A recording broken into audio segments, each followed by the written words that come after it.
Okay, folks, good evening. Good morning. Good evening. Yes, it's just a continuation of last night. Where we got the JSU 122 complete, except the um, the ceiling on it.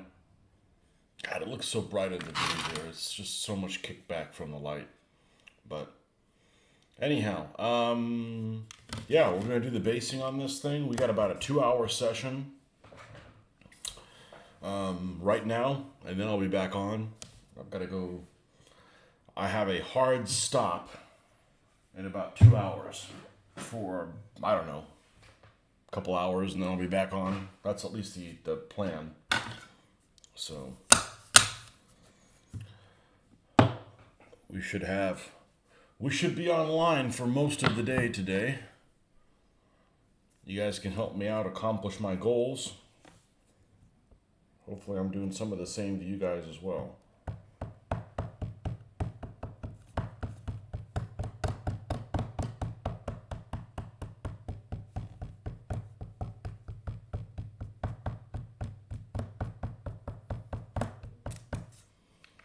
Okay. Old chocolate brown.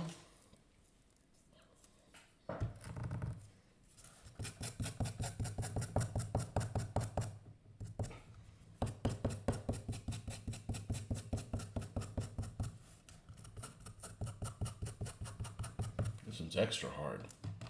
All right, let's try this. We've only used acrylic paint on this. Literally still watching yesterday's session.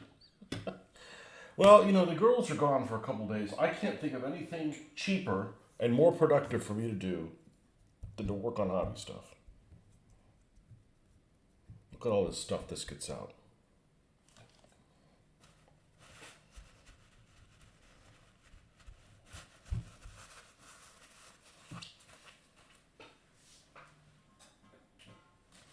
I can't think of a better use of this than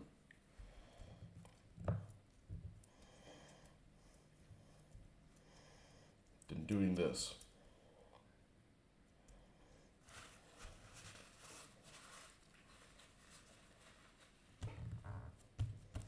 There we go. Got some mobility back.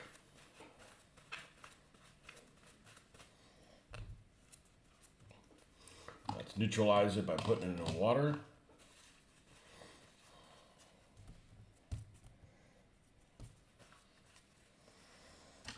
And let's go back to what we were doing.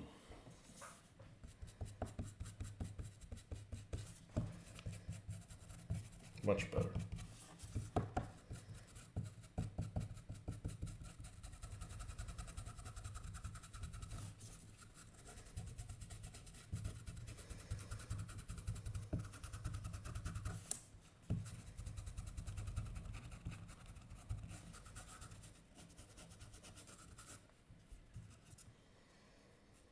Hey, Nordic. Man, you didn't go to sleep, did you? Or are you up early?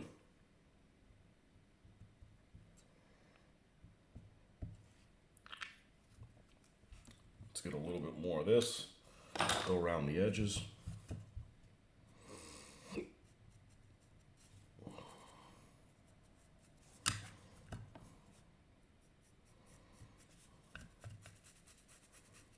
Now, other than this material not being black, which would have been my preference, this is the right material for the rest of the vases, and it looks like it's something that's readily available, which honestly is pretty important to me if I'm doing a project that's going to last a while.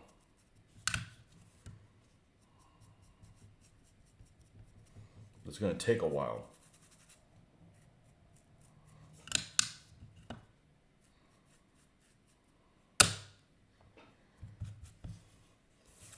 All right, we'll let that dry. Now we're at a crossroads because we can't proceed any further on the JSU. So you've got to start something new. The problem with starting something new is I can't do something right now that involves base coating. So the 222s are out. That's what we'd have to do next.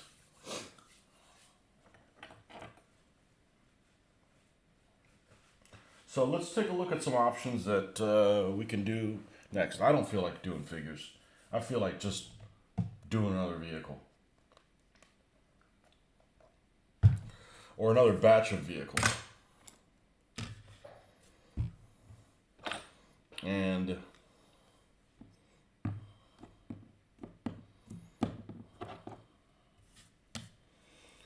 couldn't fall asleep, so I figured, what the hell? There you go. We'll stay around for a few before trying again to go to sleep. Very hard time sleeping. I'm not tired enough to. Well, there you go. I usually don't go to bed until I have to. Okay, so this guy, we have to seal them. We have to spray these.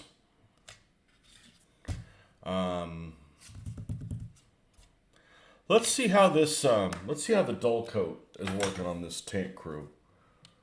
It's working pretty good. I decided to use the Viejo one because I have it. I don't want to keep buying new shit. Everybody's like, you know, hey, buy the AK one. Well, maybe when I run out, I'll buy the AK one. But I don't really want to just throw money at the problem. Let's go ahead and paint his base so we can get him up to that next level. And we're going to need to get something relatively...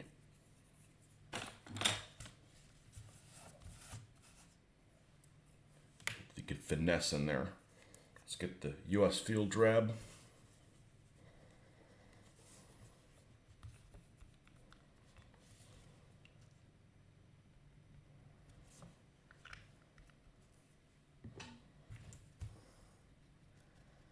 Yeah, the problem with the figures is the figures take about as long as a vehicle. Painting-wise, they take about as long as a vehicle. The only thing that's different is the vehicles have to do drying time between them.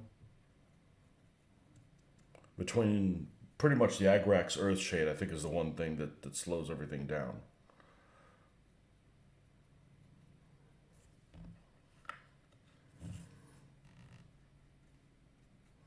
Which is unusual because for many years I can just power through stuff. I don't have to wait for any drying time. Never used AK varnish, several Viejo varnishes and matte gloss. I tend to stick with a company's product that works for me. Stick with Viejo stuff. Well, the good thing about AK stuff, it looks like it's already pre-formulated to airbrush, so I don't have to thin it. Of course, I haven't really thinned the Viejo stuff either. I need to watch videos and see what I can do about getting the airbrush thing thinner, because that thickness is not going to cut it. But this is going to be my experimental thing. I'm going to, you know what? I know exactly what I'm going to do after this. It's something that that I've never tried, and I'm going to go ahead and try it now because I don't have anything to lose.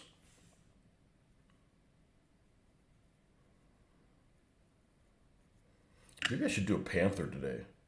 I know, keep your pants on. Because I've got the thing solved on the basing thing. Everybody loves a panther.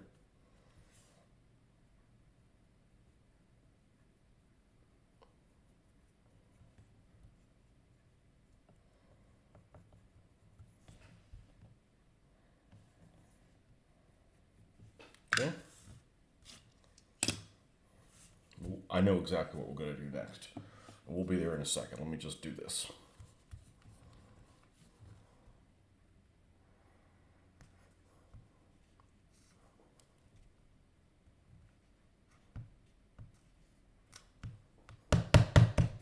Come on. Needle, needle. That works even better.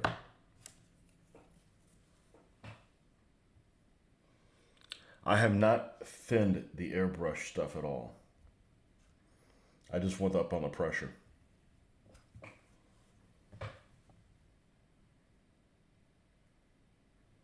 But if I had to do it, I would put the thinner after the paint. Oh, is this one dead?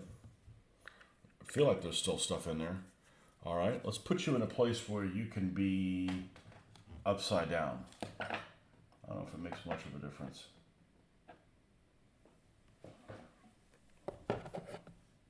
I know I have another one of these. That's dark sand. That's the older one.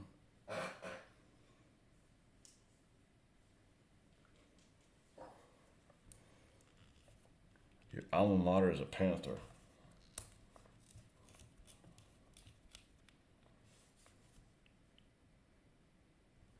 Huh. I've come close to pulling the trigger on the Plastic Soldier Company Panther set. Unfortunately, only 2 of them come in there. It's just like the Churchills. Instead of getting 3 vehicles, you only get 2. If you get the GAZ Soviet trucks, the gas trucks, 6 of them come in a pack. Isn't that crazy? We'll eventually get those ugly things. Now, we talked about attractive vehicles, unattractive vehicles. Just about everybody's trucks, there are some ugly-ass trucks from the Second World War. Now, there's some good-looking ones, but the gas trucks are definitely some of the uglier ones, in my opinion.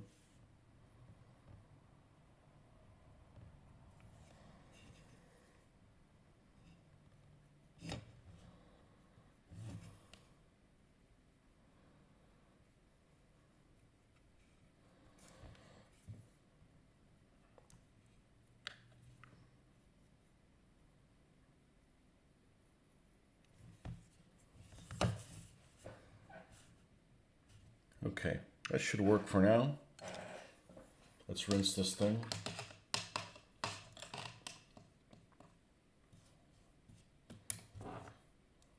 And then I told you, I know exactly what I'm going to do now, and I forgot. Coffee. Good thing I've never done drugs. Oh, I know what I was going to do. Oh, I got to go get this from the garage, though.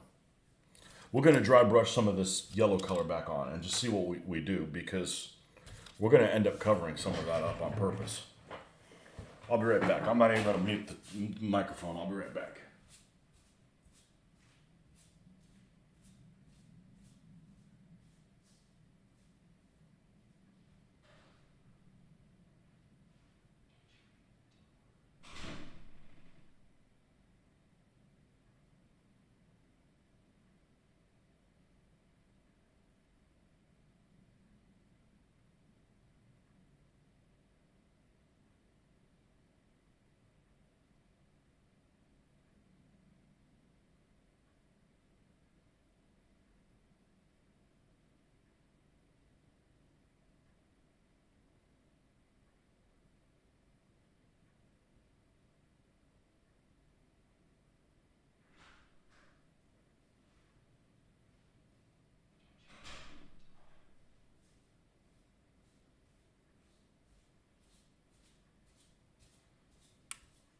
I don't think I'm ever going to use the airbrush for weathering. I like the look that my stuff's having. Oh, I guess it's not. I guess the yellow wasn't out here. Oh. Okay. Well, I went ahead and brought the surface primer, because if I need to prime something, I'll bring it. And this is the color that we used on it, which is the MIG chocolate brown. Now, I don't love these colors, but for airbrushing, it looks like they're already thinned down.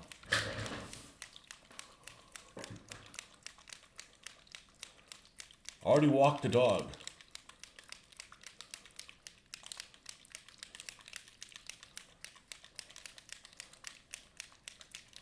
Marcus early in the morning.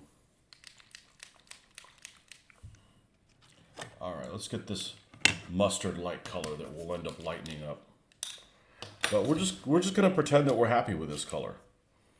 Which, you know, I'm actually fine with the color. It's just that the pattern's too thick. But we got to start somewhere. So let's put some of this down.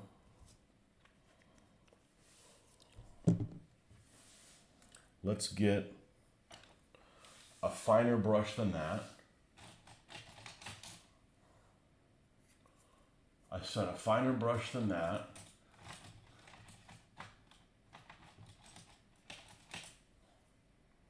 Yeah, like this. And let's get that out of the way. We're just going to do it over here.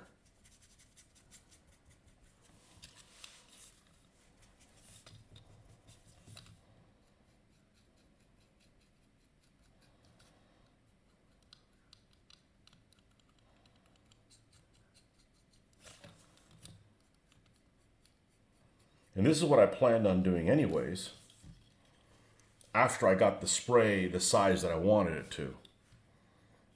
But it's too big. But it may still work. This is a test thing. And if I'm really happy with this, I'm probably going to do a panther today.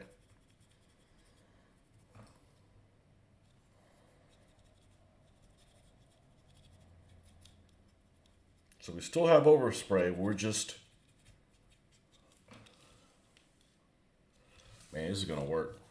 This is going to work. I don't know what I'm doing, but it's not my first rodeo. Huh? It's like when I painted those background things. I had never done background painting before. And I was so scared. But, dude, I got clues. That's going to be my new saying. I got clues. I do.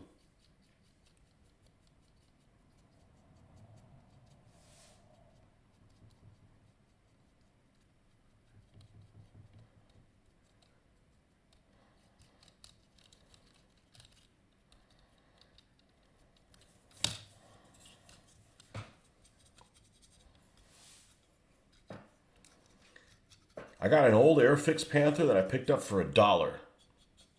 I think that one is a prime candidate to do. It's already built. What could go wrong? I'm sure I'm going to get $1 worth of entertainment out of it.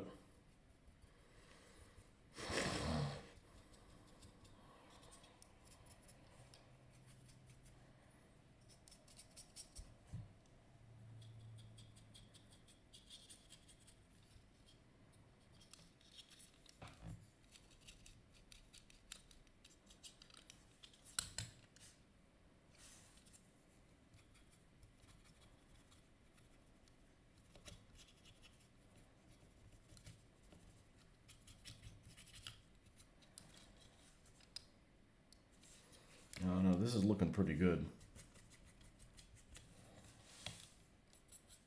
At least I'm happy with it. Now where is that gun that looked like shite? She's up here somewhere. Here it is. Famous last word. Yeah, see, I couldn't get it thinner than that. So I'm, and I tried taking the tip off, but all right. Now, how did this happen?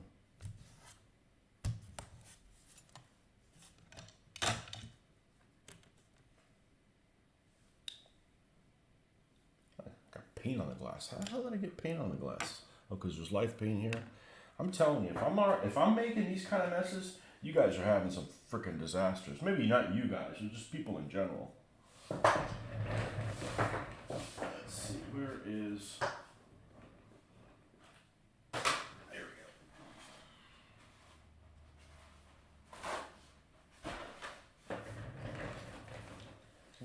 go.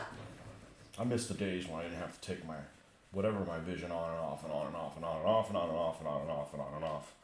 Which, if I could see more than 6 feet in front of my face, 6 inches in front of my face, I wouldn't even put the glasses on. But it's blurry as shit 6 inches forward. But the painting up close works really well. I never even thought about taking my contacts out to paint until I had to 6 or so years ago. I never thought it was an advantage. All right, so let's just do the same thing here.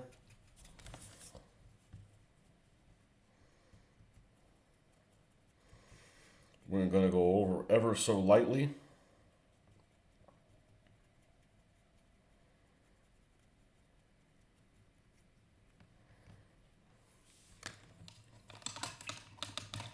Let's bring this back to life.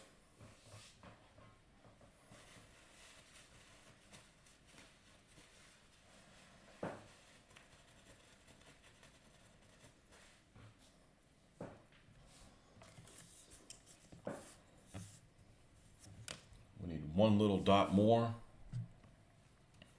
Stuff actually goes a really long way.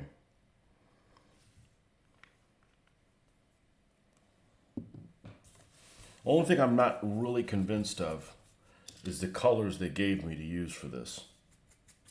Because this was kind of like a German paint set. And this shade's okay, but the next shade up is really, really light. And the third color is damn near white. And it just doesn't seem right. But I have used it to some effect. Yeah, this makes it look so much better.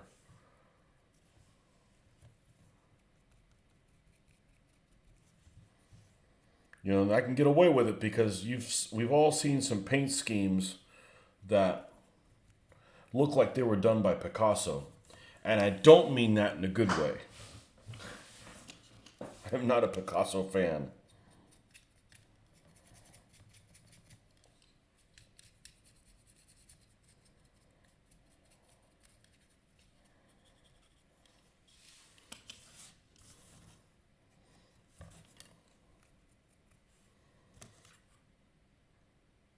You can drill these things out? I think I can drill them out. I think I can drill them out. Let's take this off. I think I can drill these out. Let's get...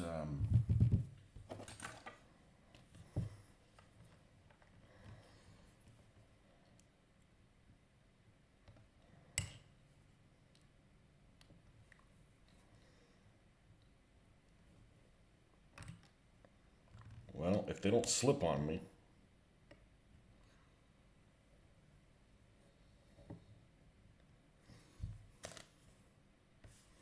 am I missing just a little tip? No. If there's something you need a tip for, it's this.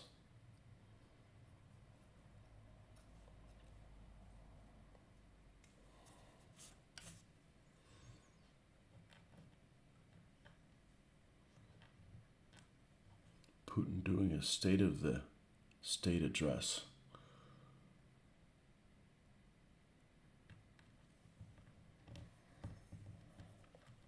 That sounds like current events. I don't listen to current events. It's just lies. You're being lied to. You're being lied to by politicians in this country. Imagine how the other ones are.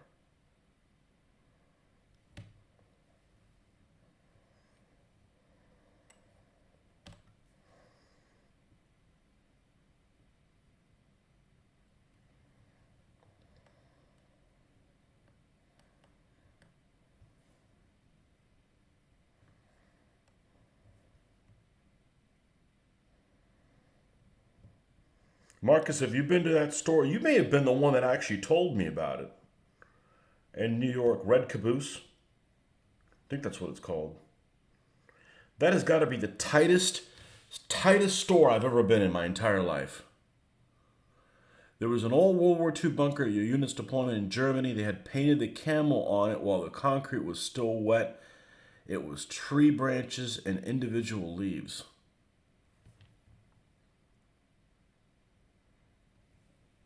Did it look good? Because it sounds like it doesn't look very good.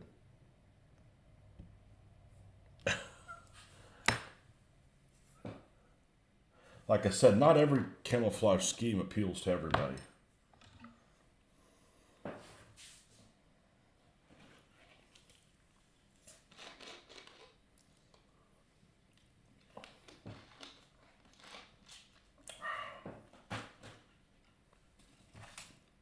Nope. One of these has a small drill bit in it, if I remember correctly. Not that one. Not that I don't have others, it's just, it's already pre-mounted there. I may have removed it. Like I'm about to do with this one.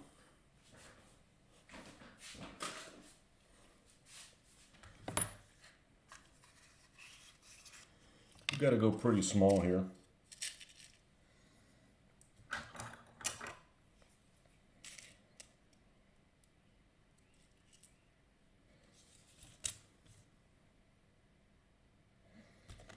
It may even be too big. Here we go. This little bastard.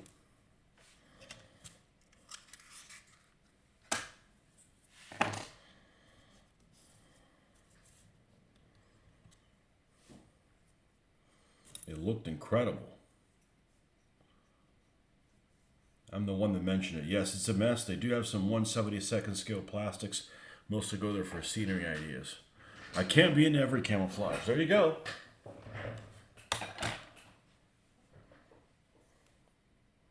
Well, you and I probably dislike some of the same ones because since we're both a fan of gray vehicles, like I can't stand,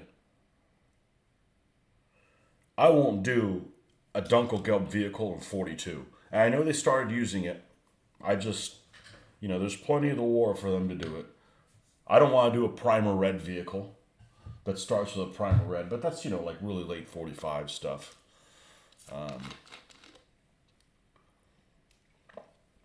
That is a tight store. Now, when I went, they did have some 1/72nd scale stuff, but it was all over the place. They had the Armor Fast Stug set. I decided not to get it because I wasn't doing mid to late war stuff at the time. And I know the Armor Fast stuff is just missing a lot of details that I have to add. What else did they have? I feel like they had a Pegasus something or another, but maybe just Pegasus figures.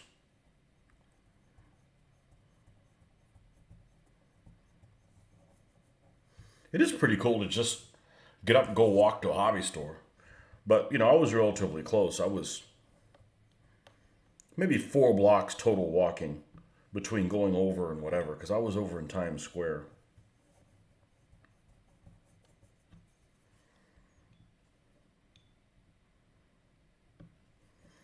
That, what's the other place? The game shop at the base of the Empire State Building. Complete Strategist had a lot of stuff in it, but a lot of stuff that I wouldn't have wanted if you gave it to me. A lot of fantasy stuff. There were some strange cats in that store. Why do gamers have to be so strange? I'm just saying, I mean, we're all nerdy to some degree or another. Nerdy. More intelligent than normal people. But man, there were some strange cats in there.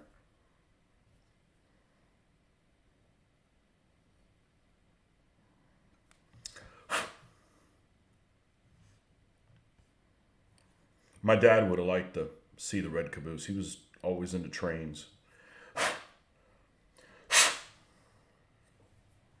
This plastic's kind of soft.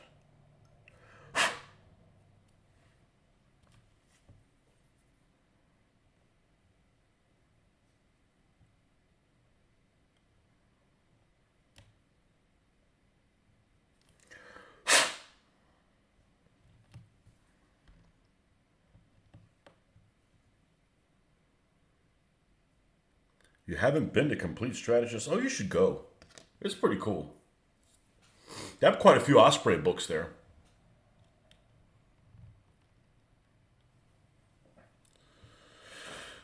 You like the Campbell with the dots. Oh, you like the ambush scheme? What are my thoughts? I tend to like it, and I have a Panther that's in that. Let me go get it in a second. And it's done. It's done okay. It's not by today's standards, but it looks better than most of the stuff you'll see on a tabletop. It's the Hasegawa, which is a Panther G, I believe. And I did it about 20 years ago.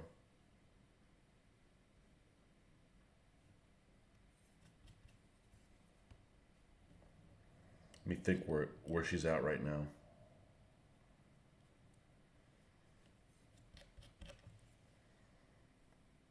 Dude, that's much improved.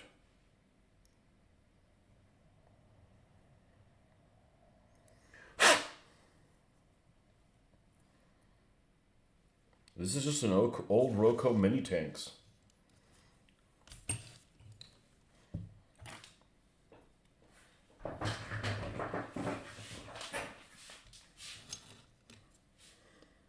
Those knife edge angles and perspective making me nervous.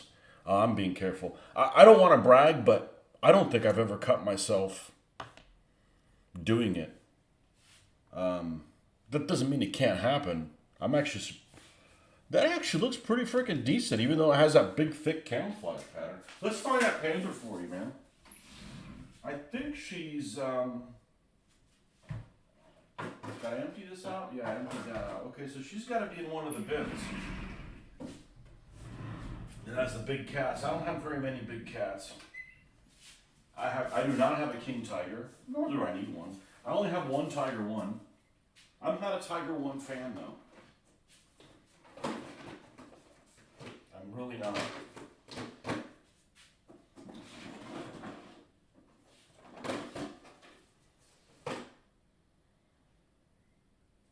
Here's the Unpainted Panther by Britannia, whose figures I really dislike. Their vehicles are okay. They're cartoonish a little bit.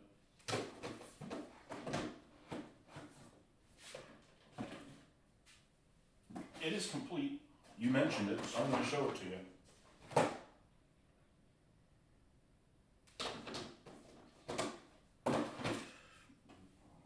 Man, I got a lot of German vehicles.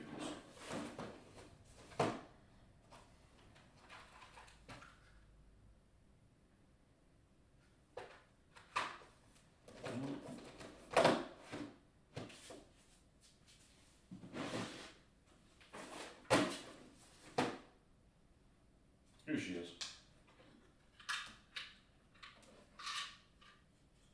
What's inside of it?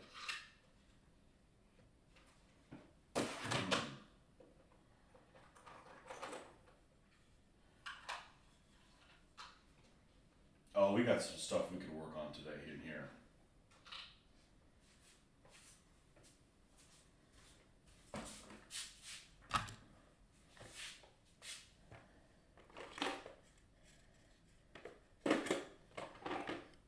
These old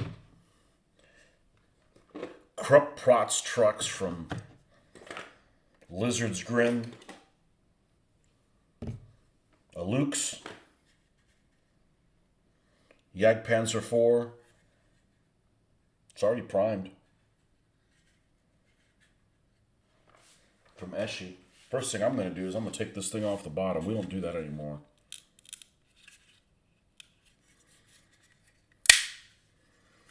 I'm perfectly fine grabbing it. I'm grabbing it lightly.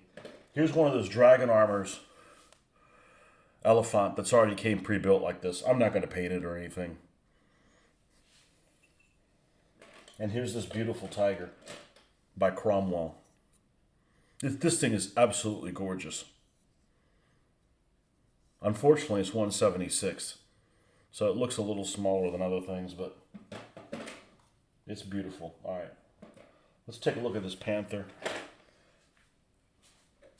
I'll leave those other shitty vehicles out. Nothing like working on a shitty vehicle. Like, well, it can only get better. What else is in here? Stuggy.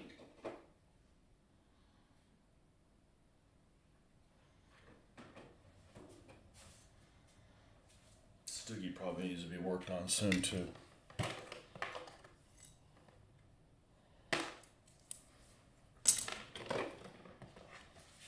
If I'm going to work on my Dunkelgelb skills, or, you know, getting them to the point where I'm happy with them, I might as well work on stuff that's old and not worth a damn. So if it doesn't turn out 100%, it's no big loss. I don't want to practice getting comfortable with this paint scheme on that Cromwell Tiger 1. Because I'm not worthy yet.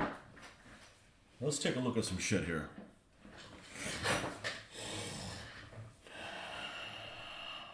Tank Museum just made a video painting a Jagdpanzer with an ambush. Red Caboose owner is a bit nutty and very into trains. There's a shop on the Upper East Side called Jan's Hobby Shop. The owner does working model ships that are awesome, more World War II stuff. Well, don't tell me now, I'm not there anymore. Hopefully they didn't have any 1/72 scale stuff.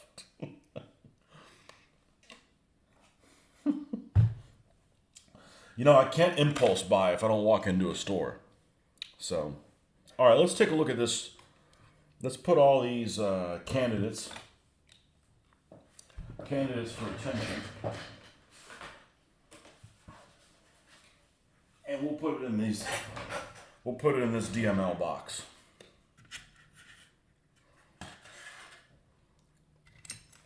Stuggy, yeah, Stuggy doesn't need this either.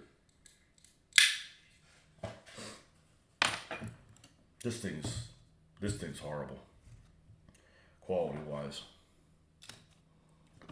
Several of these are just garbage. Garbage trucks. I bet we'll paint them up and they'll look decent enough for use. All right, we came here for the Panther. It has no weathering on it.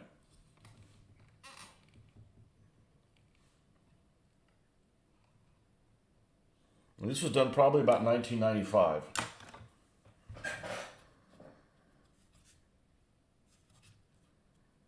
And, you know, I actually like the color of Dunkelgelb this is, but I probably just pulled something out of my ass for it. This is what I was looking. Well, who the hell's inside here? I think this is the crew that I was using for the Martyr. Yeah, a couple of painted figures. This guy's face is superb.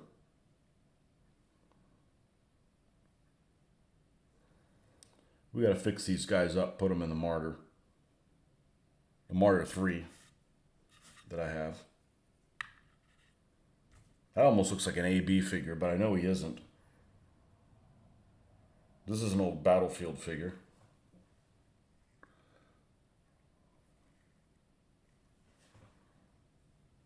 Let's see, can we get both of them here?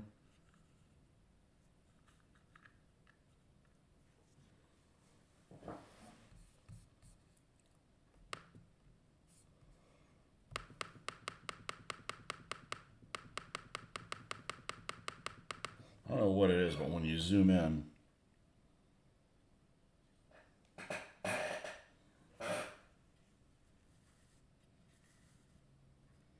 these are the guys that I had sitting in that Martyr 3. I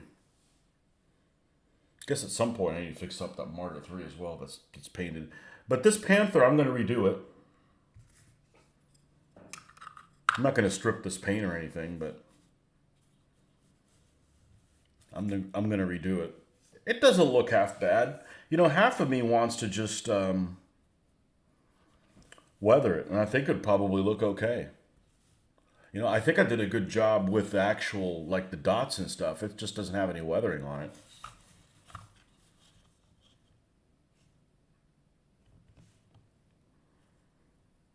And this is back when I used to seal using semi-gloss.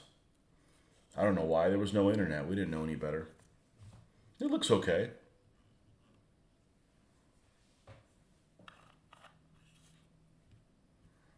So, rubber band tracks doesn't look too bad. Could probably fix her up. You can see how I was doing the tracks differently. Painting them metallic. I like what I'm doing now with a brown. I think I could just paint over it and probably be fine. Take a little bit of sandpaper, sand those numbers off. Oh, but then I got to repaint the ambush thing. I don't know what I'm going to do. But that's why I haven't decided to do any. But we're definitely going to put her back into action. You know? Looks okay. The green is a little brighter than I would use now. Yeah, the loader's nice. He almost looks like an AB figure.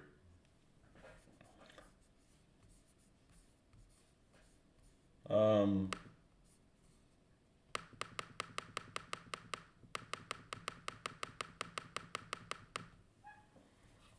anyhow.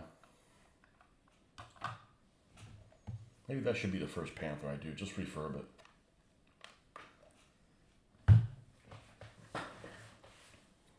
You look at any articles on 1/72nd scale Panthers, every one of them's wrong. Oh, this is wrong on this one, and this one's wrong with the other one. This one's. I'm like, holy crap! Like, it's just if it looks okay, I'm good with it. You know. We start painting Panthers though. The T-34-85s aren't going to be far behind. All right, let's look and see how this thing is doing. So the next step in this situation, and we got another hour or so. We'll be back on. We're going to be on a lot today. I think I am. I'm just going to go play taxi service here shortly. My mom is, she's older. I'm not going to say elderly. She's older. If she acted her age, she would be elderly, but she's not elderly. But she's going on a trip for a couple weeks to Peru. And she just lives down the road from me. I mean, literally, she's like 7 houses down. And this is what they call the mid shade of this, and it's really, really light. And the lightest shade of this that comes in this set is damn near white. I find it just about useless. But I know it's made for airbrushing or whatever, but I've actually used this, and it's been okay. Using it in the way I'm about to.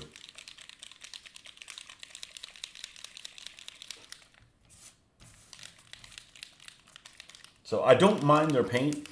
I don't know that I care for the triad of colors that they supplied me. Because this is very, very, very, very light. But this is very, very mustard yellow, so...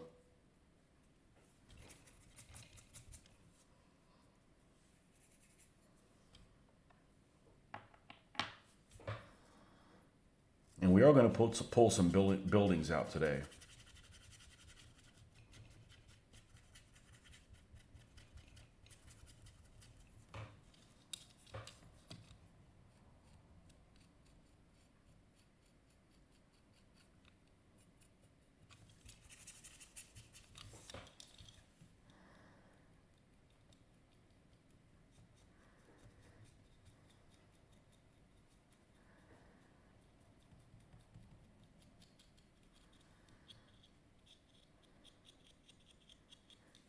And some people would probably say, well, it's because you're using these paints not for what they're intended for. Yeah, but if I'm airbrushing this, I've got to be airbrushing so very little of this because it's just very, very light.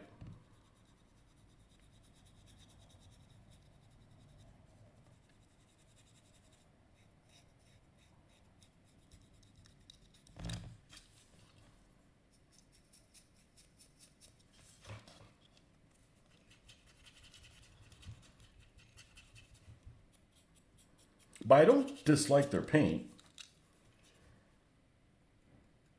It's just maybe not ideal for what I'm using it for.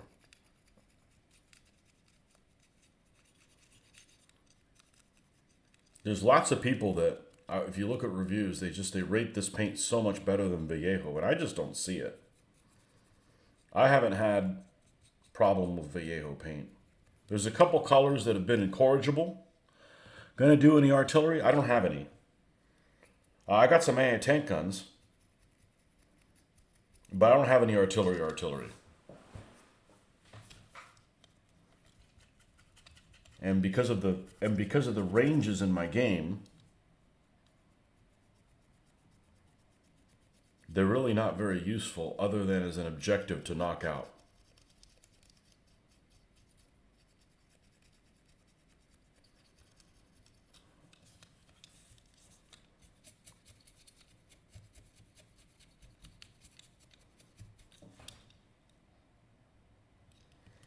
Yeah, I mean it actually works. It's just scary. Now, I tend to make a mistake of I have made a mistake in the past when I try to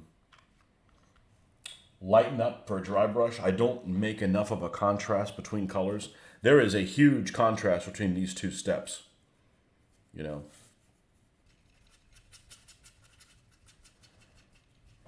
that doesn't mean that there's other colors that if I didn't pull out of here, I may like better than this. But I've got these AK colors. I've got this set. Let me just try to make the best of it. And I don't mind experimenting on these vehicles that are shoddy models to begin with.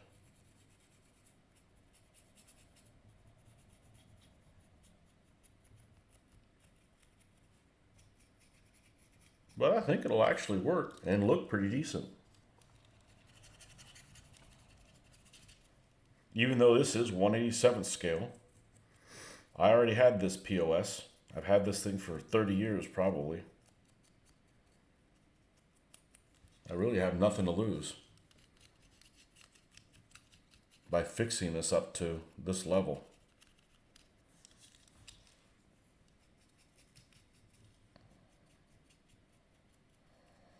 Now, I had this paint scheme that it was too. We're going to paint obviously the seats and stuff like that. We're not going to leave them camouflaged.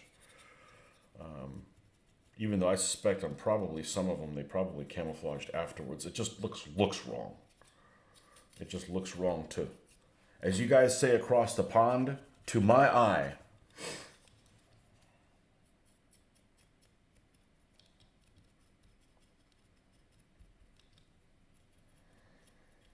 I do not want to squint my brain to see if I like it.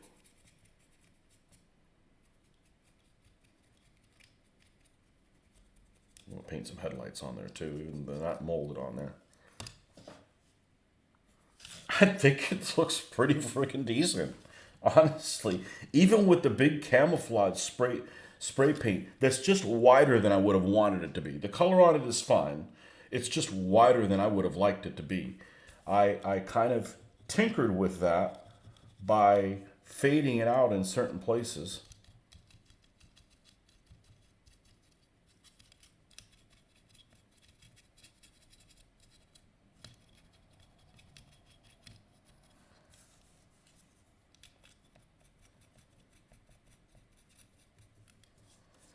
And then what we're going to do is we're going to come in with our brush like this one. And here I'm actually going to take some of the Dunkelgelb and actually mix it in there. And then pick out some, because I think that if I use this stuff straight, it's going to be way too bright.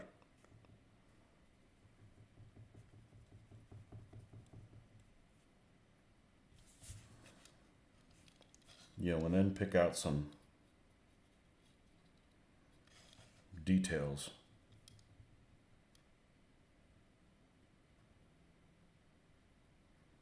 Hey, we got to do some scratches and stuff. I actually enjoy doing that a lot. I don't know if this thin's okay with the flow aid, but I'm a fan of just one drop. I don't need to put this on a wet palette or anything. We're not doing enough of this. Maybe we'll do a Panzer. Maybe we'll do a Dunkelgelb vehicle next. I certainly have enough of them to do. I like this. I don't know what I'm going to do next, business. So you could just kind of decide when it's time to do it. All right, let's put our first scratch in there.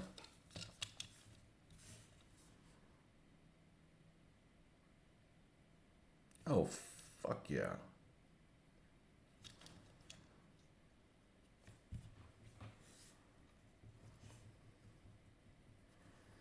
Man, I love this hobby.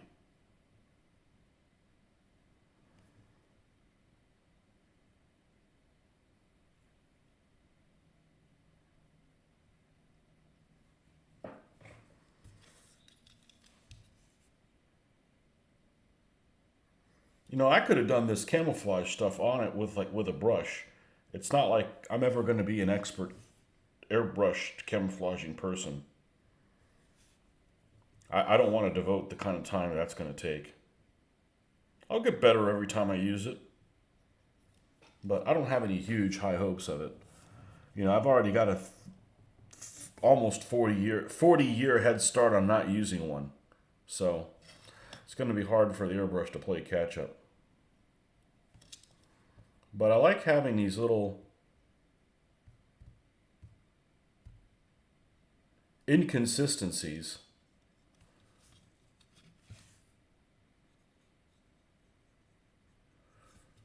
And look, we should do Stuggy next. We should do old Stuggy. Stoogie.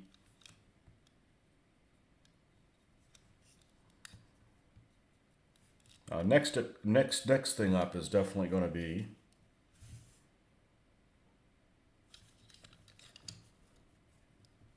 the painting the wheels, so we can weather this Joker appropriately. Let's see what happens if we do.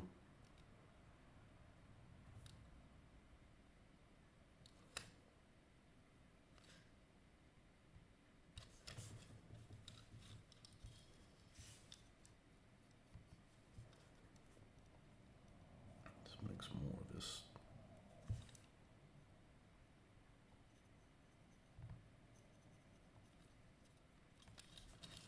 We need a little bit more of the light. I actually like this paint. I'd buy this stuff again.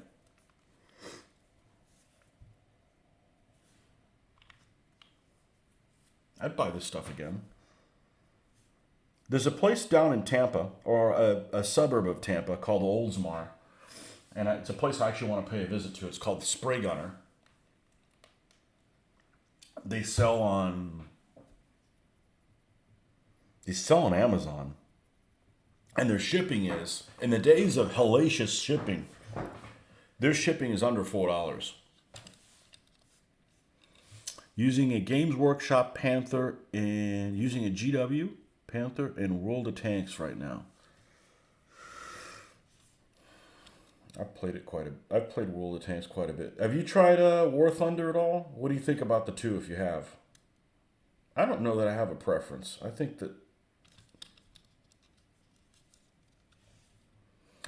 actually, you know what? I like the way War Thunder handles when you get a hit on a vehicle and it kind of shows you like a skeleton view of where the shell lands. I like that part of it.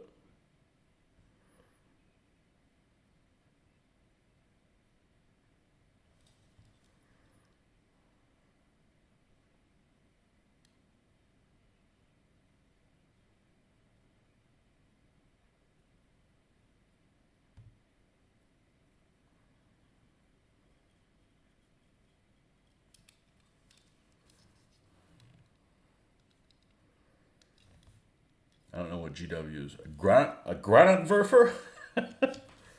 All right, let's do the same thing with this anti-aircraft gun. Bring it up to the same level. I don't mind those games. I just hate grinding. I hate grinding, and I'm not going to play those games and use money. So, and the grinding isn't the part that makes the grinding bad is there's just some maps I never ever want to play again because I've played them so much. And when you're starting the grind, it seems like you only have like I guess technically these cannon would probably be gunmetal colored. Well, let's just do this for now. There's only like 3 maps to play from, and it keeps giving you those damn maps. And some maps are okay, but I can't stand Himmelsdorf. I don't want to play Himmelsdorf again. You know, the Prokhorovka map is okay. The Karelia map is okay. The Abbey map is okay. Then there's one, I don't know what it's called, there's some that I really, really like, actually.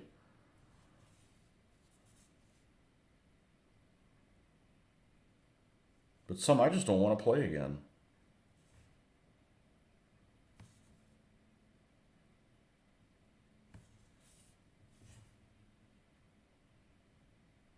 And I don't really want to play with people I don't know. You know, there's no vested interest in there in having a conversation with somebody or listen to 7-year-olds. I just turn the volume, the talking off. I don't want to listen to, especially if I'm playing a mature game. You can turn off maps you don't like now. Okay? You love Thunder for aircraft. Man, I can't fly worth a shit. And I tend to fly pretty good in aircraft games. But something about the controls in that one, I just can't get the hang of it.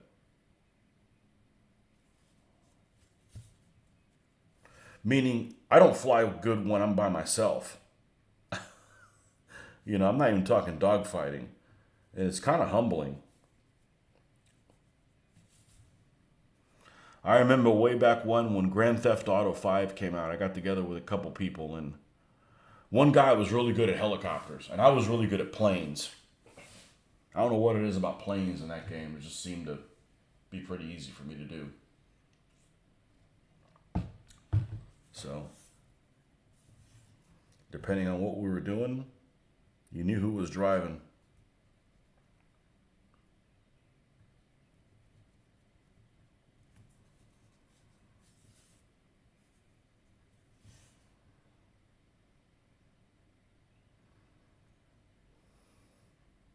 God, I haven't played that game in a long time.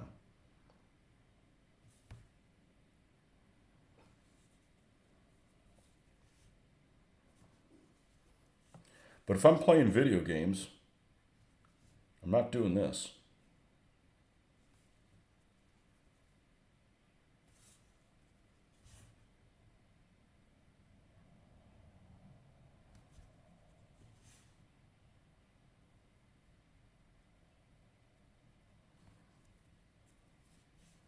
All right, let's see what we did. Let's see what we did.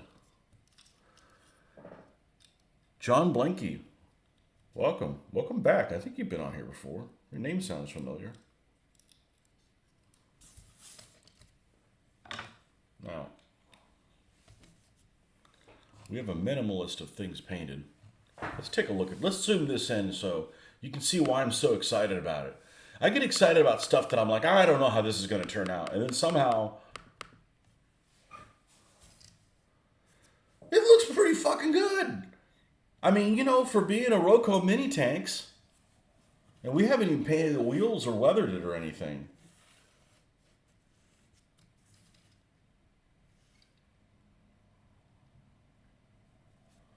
I think it looks pretty freaking good.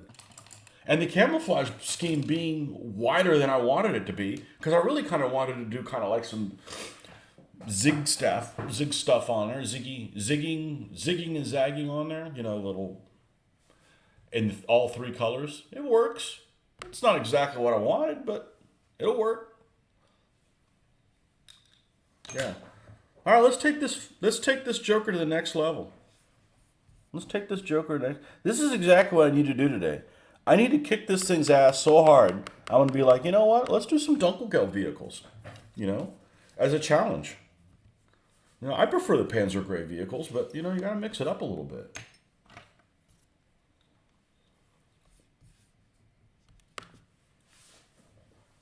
Yeah, and hopefully I'm showing you guys how easy it is. You just gotta stick with it and just tinker with it. Like, okay, that didn't turn out. What happens if we do this? Oh, that makes it a little better, you know? And that's the thing with dry brushing is, I see a lot of dry brushing I don't really care for, but the problem with a lot of the dry brushing is they just people want to, if you see stuff that is like awesome painted on the internet, you can guarantee those people did not, Geschutzwagen. What the hell is a Geschutzwagen? Sounds like a troop carrier or something.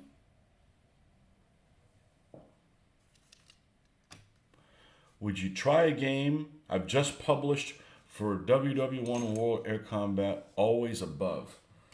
Is it like a board game? I'm I'm willing to try anything. What I'm not willing to do at my age, and I don't want to sound like I'm old, because I never think that I'm old. I'll be 52 this year, but I still feel like I'm 25. Is I just don't have I just don't have the desire to sit there and learn how to play rules. And maybe it's the curse that DBA has given me of trying to get things right 100% of the time. But it's really unsatisfying for me to play a game wrong. And I have a hard time sitting with the rules and trying to figure them out. And it's not that I'm getting dumber, although that may be the case. It's just that some things just aren't worth it anymore. I've done, as you get older, I think you find yourself that you've done a lot. You've done many things that are not a good use of your time, and try not to minimize those kind of experiences.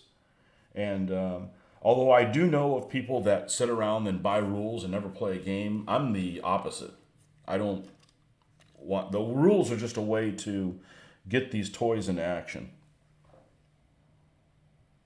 SPG. What the hell's a Panther SPG? It must be a vehicle that just never went into combat. That might be what it is. I'm not familiar with those many of those experimental vehicles. Might be a Wehrmacht 1946 type thing. And I do not. I put the rubber on my on everybody's tanks in black, because we're going to dry brush it. If you start with dark gray, it's going to end up looking like too light a gray when you're done.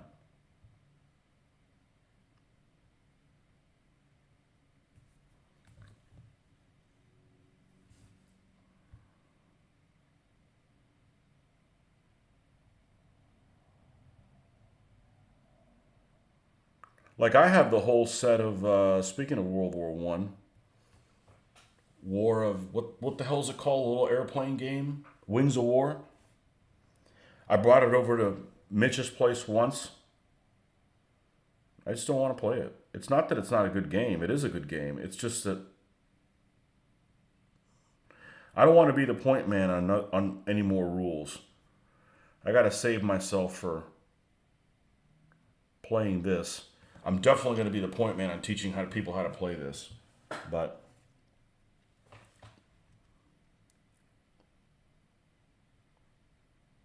right now, I'm just enjoying doing the vehicles.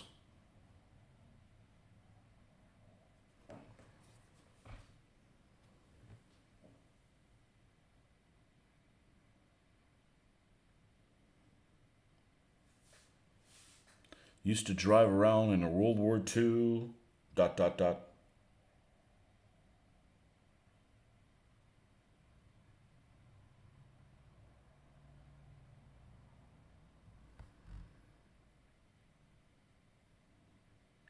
We used to play a game way back in the day called Knights of the Sky, I think is what it was called. So Knights of the Sky or Knights of the Air by Avalon Hill.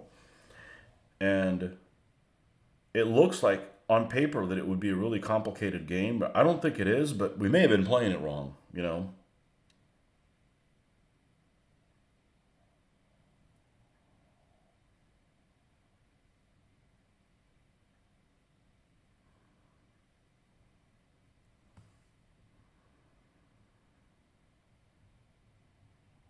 Okay, are the inner wheels,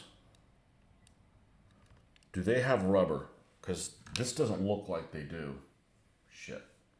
I got to use the internet. It's just a lot quicker to use the internet. Let's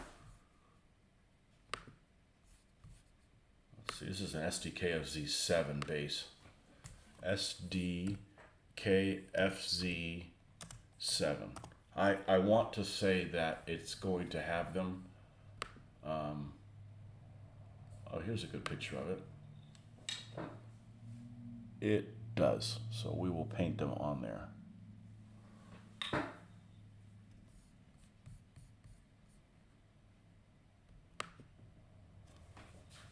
And I could have painted this vehicle in gray, but this is probably going to be, I see this as an objective marker really to knock out.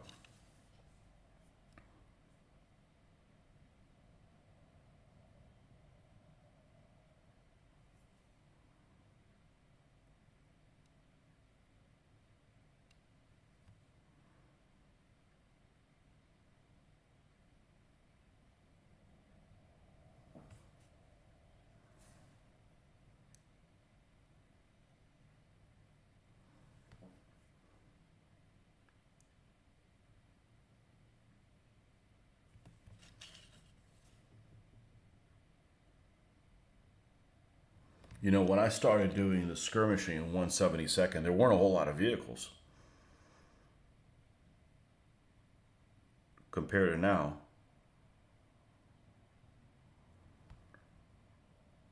So that's probably how I ended up getting this.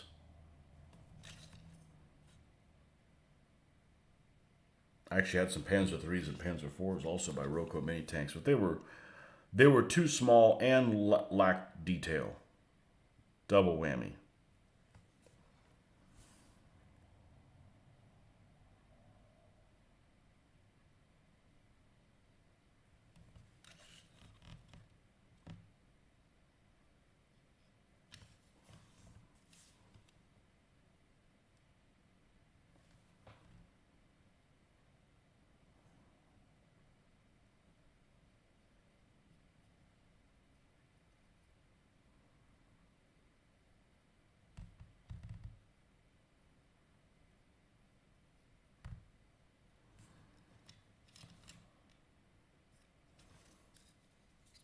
Oh, we got to finish the front freaking tire.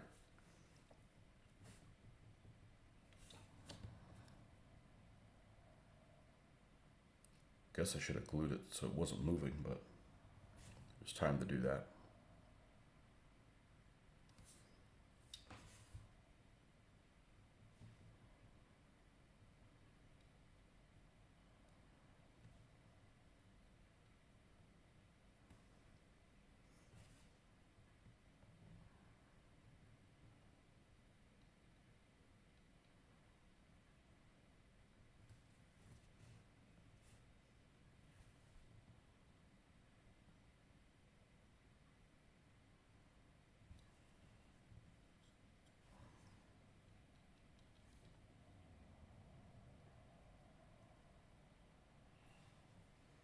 We'll get the rest of that as we spin. Let's take a look at this. Yeah, see how it doesn't look that good here, and then somehow when I zoom in on it, it looks better. I don't know. It's just I'm fighting this light. This light is ideal for what I'm doing, not ideal for showcasing what I've done.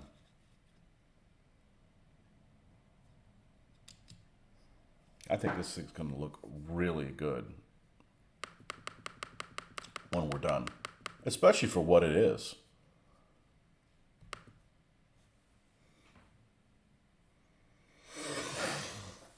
GHQ, yeah, the GHQ miniatures are insane. And being a kid, that's some of the first stuff that I ever got was GHQ miniatures. And I used to think that somebody was making it big, and then it was some machine that somehow made it smaller. I don't know. I didn't know that it's like done in that actual scale. That's pretty amazing, especially since GHQ miniatures tend to have a lot of hard edges. You know, there's some other manufacturers that are kind of soft in their sculpting of their miniatures. GHQ is not one of those. GHQ has nice, crisp, hard edges on hulls of tanks and stuff like that. If you're looking for something like Heroics and Ross, yeah, a lot of their stuff is soft.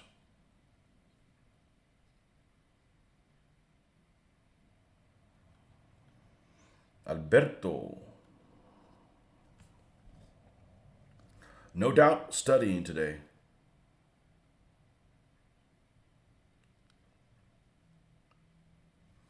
I always hated studying. I always liked taking notes in class. Loved taking notes. And that was before there was computers, so you had to do them by hand and stuff. But orderly notes with bullet points and stuff like that.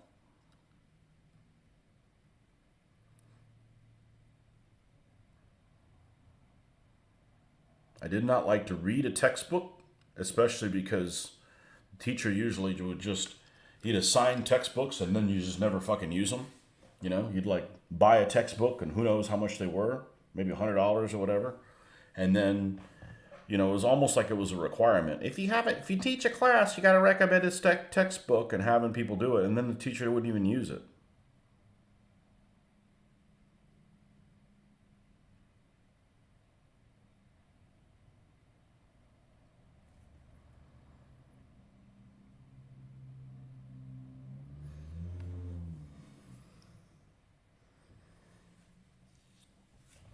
Unless it was like a math, you kind of need a math textbook, you know.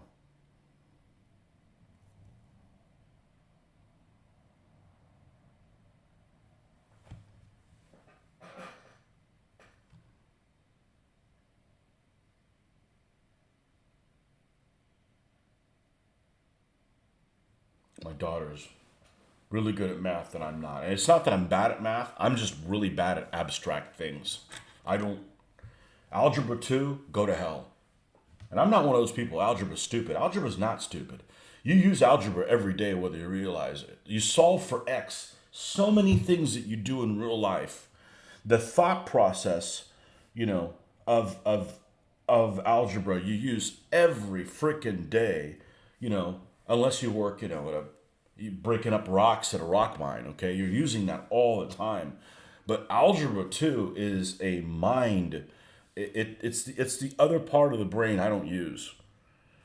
I'm just not programmed that way. And I'm proud of not being programmed that way.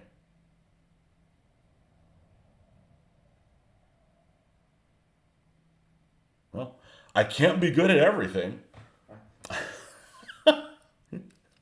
Just like some people in school were terrible at dates. I'm great at dates, generally.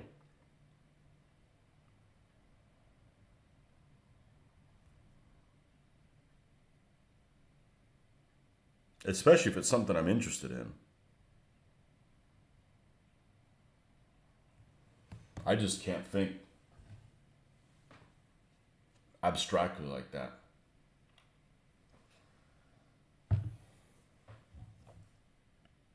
We're not all programmed the same way.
This flow aid makes painting these wheels a night or day operation. It is a piece of cake because it allows you to, if you're following like a little rim, it keeps your paint, for lack of a better word, lubricated. So it doesn't like catch, you know, and in the process of catching, you end up like going into an area you don't want to that you now need to correct. It just allows you to get it right the first time.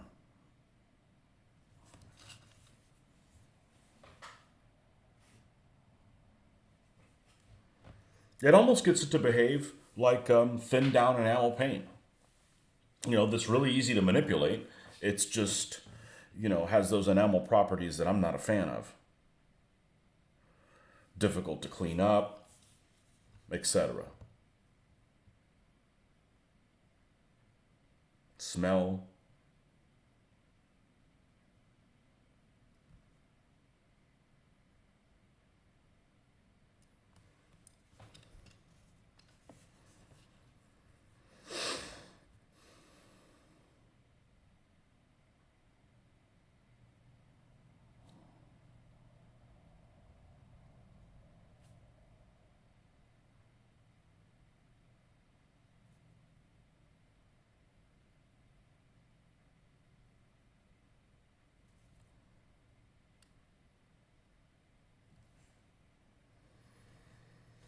Okay, now we just need to paint the ends of the tires, and we don't even have to do that good of a job of it because we're going to just end up dry brushing the living shit out of this. So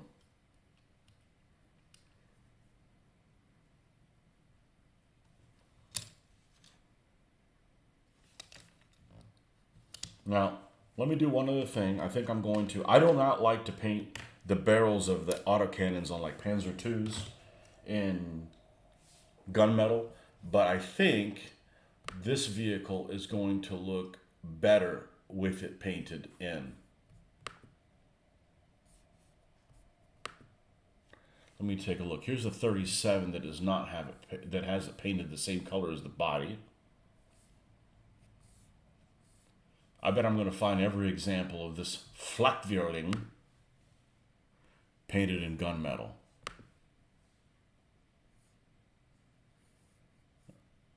Yeah, I'm going to go ahead and do that. I'm going to go ahead and paint it black, and then we'll, dry brush appropriately for that. I think that's how you say it. Figure-atively.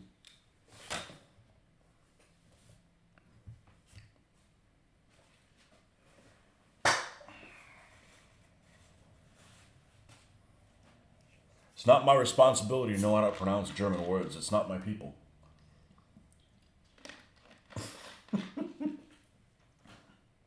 I don't want to say things wrong,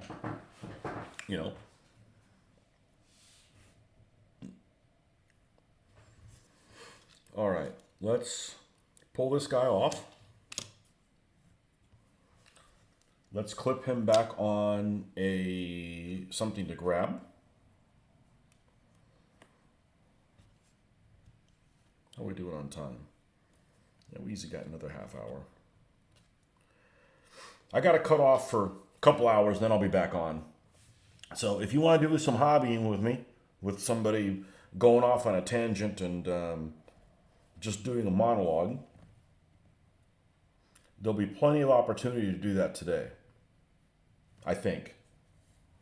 That's what the plan is. I've just got to go do some errands.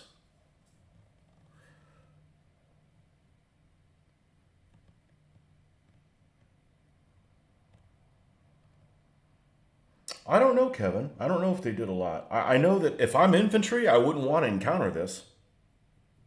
I can only imagine that they had a lot of ammunition supply problems. I can only imagine that's in, this can go through a crap ton of ammunition.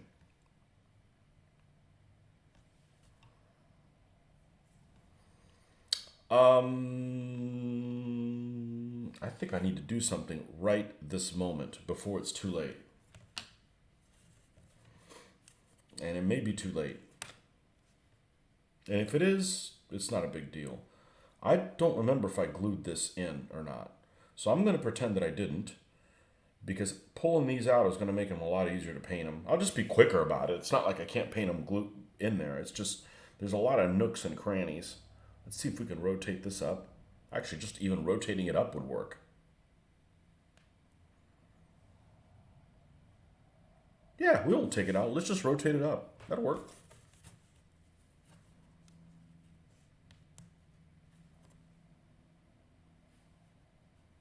Because this is actually two pieces.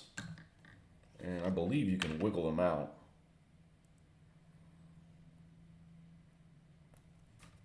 Yeah, I didn't glue them. Perfect. Here you can see the original color it was in, which is just kind of ugly.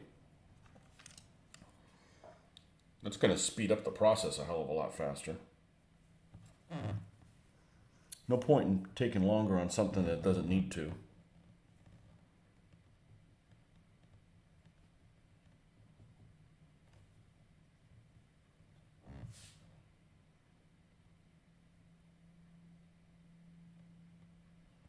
I'm reading a lot of World War II stuff. There's just so much more access to it. And, there's some aspects of the war that just don't interest me, even though they're important. Like production, logistics, that kind of stuff. That stuff's very important. And both of those two things in particular are big reasons why the Germans didn't win. Thank goodness.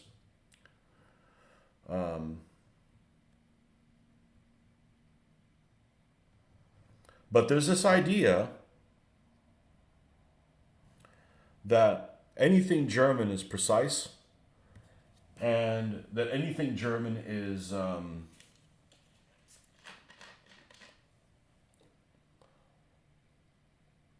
high attention to detail and competent. And when it comes down to production and stuff like that, there's so many nepotism type,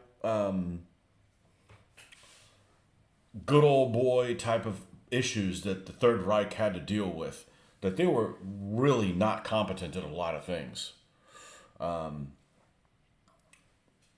Regardless of their competency of the Wehrmacht at a small unit scale, meaning, platoon and under, or even probably battalion and under, the top tiers of their civilization was really incompetent. And I'm not just talking about Hitler. Hitler obviously was incompetent, or among other things.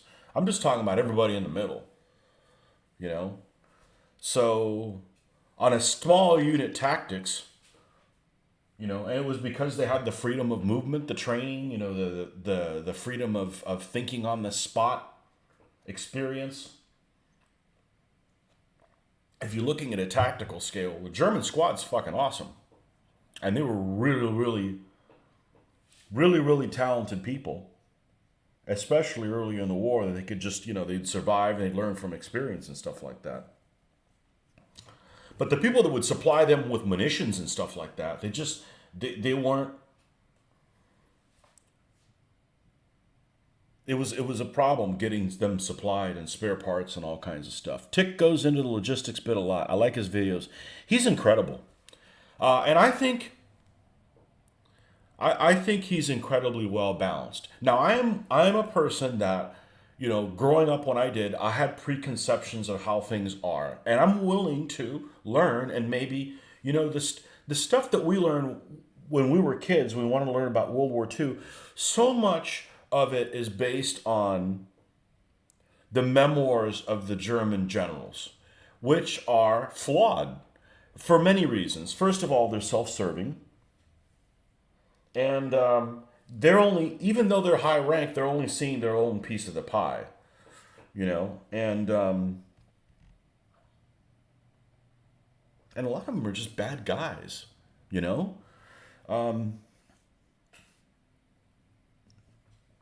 I was naturally drawn to playing German stuff because their stuff is cool, Their uniforms, German Wehrmacht uniforms, I'm not talking about SS parade shit, okay, with the black. I'm just talking about the standard field gray. They're good looking troops, and I certainly don't believe in the clean Wehrmacht. I don't believe in, when I'm a kid, I'm like, oh, okay, well, they're just, the Second World War, that's just their payback for getting screwed out of the first one. But, you watch Tick's videos, and the only gripe I have about Tick is he has this meter in how he speaks, okay? I think he's a research genius. He goes and reads stuff that I would just don't, I can't read that. I got to do this. I don't have time for both.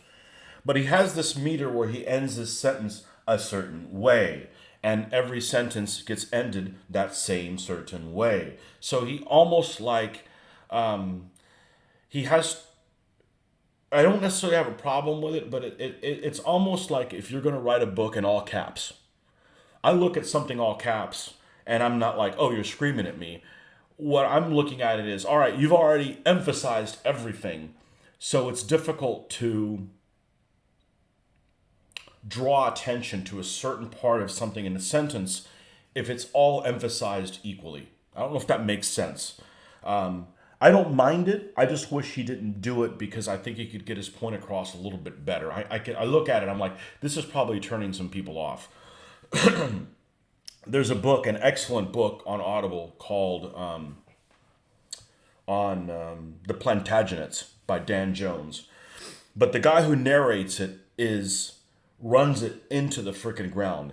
And I'm glad that Dan Jones is narrating some of his own books because he does an excellent job. He has a very clear English accent. He does an excellent job pronouncing foreign names, French and otherwise. He does pretty good with the Spanish ones.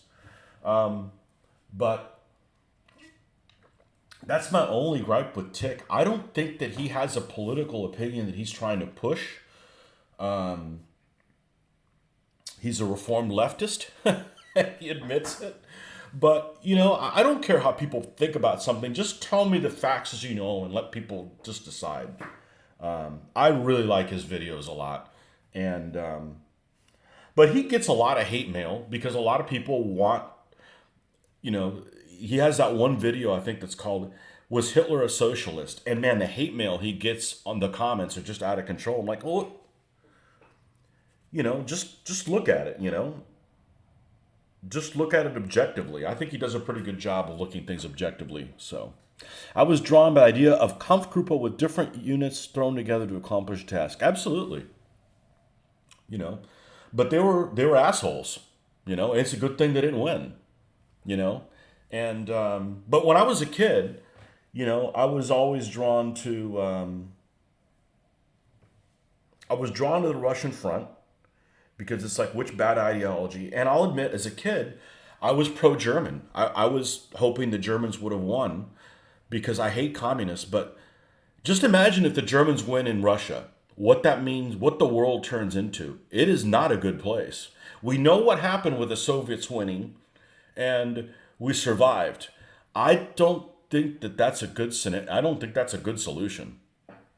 Because you look at and I've read not necessarily Tick stuff, but as a kid you're like, okay, it's just World War One round two, but the whole idea behind Hitler is it is not a war for revenge. It is a war of extermination. And as a normal person that thinks logically, that doesn't make any sense, to exterminate other people that honestly are not that much different. I don't really think that Slavs are much different than German. Why would you have a war of extermination? But that's what's going on behind the scenes. And as a wargamer and somebody who's just wants to see the vehicles in action, that's what we're interested in. I mean, that's what I'm interested in. We're not looking for ideological reasons to play war games. I think most people are not. That's just really alien. And the example I'll use is we always used to think like, oh, well, the Germans could have won if they would have just befriended the Ukrainians, right? Because they came as liberators, and they just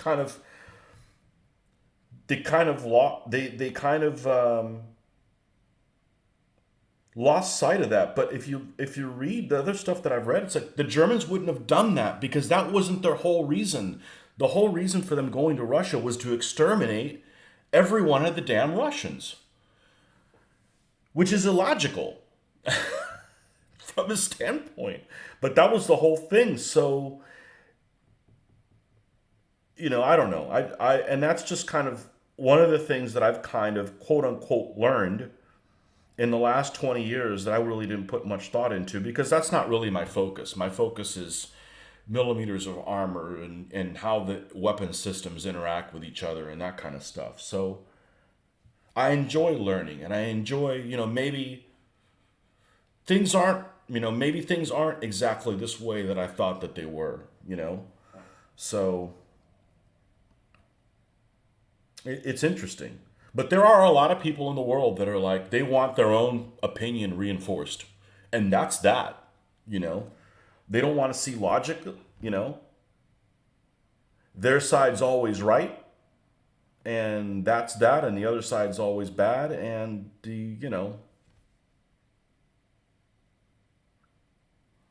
So I think it's actually fascinating with as many resources as we have now between books, the internet, people that do shows like Tick. I love his shows where he puts the freaking counters and he moves them on a map because that's how I learn. I am a map-centric person.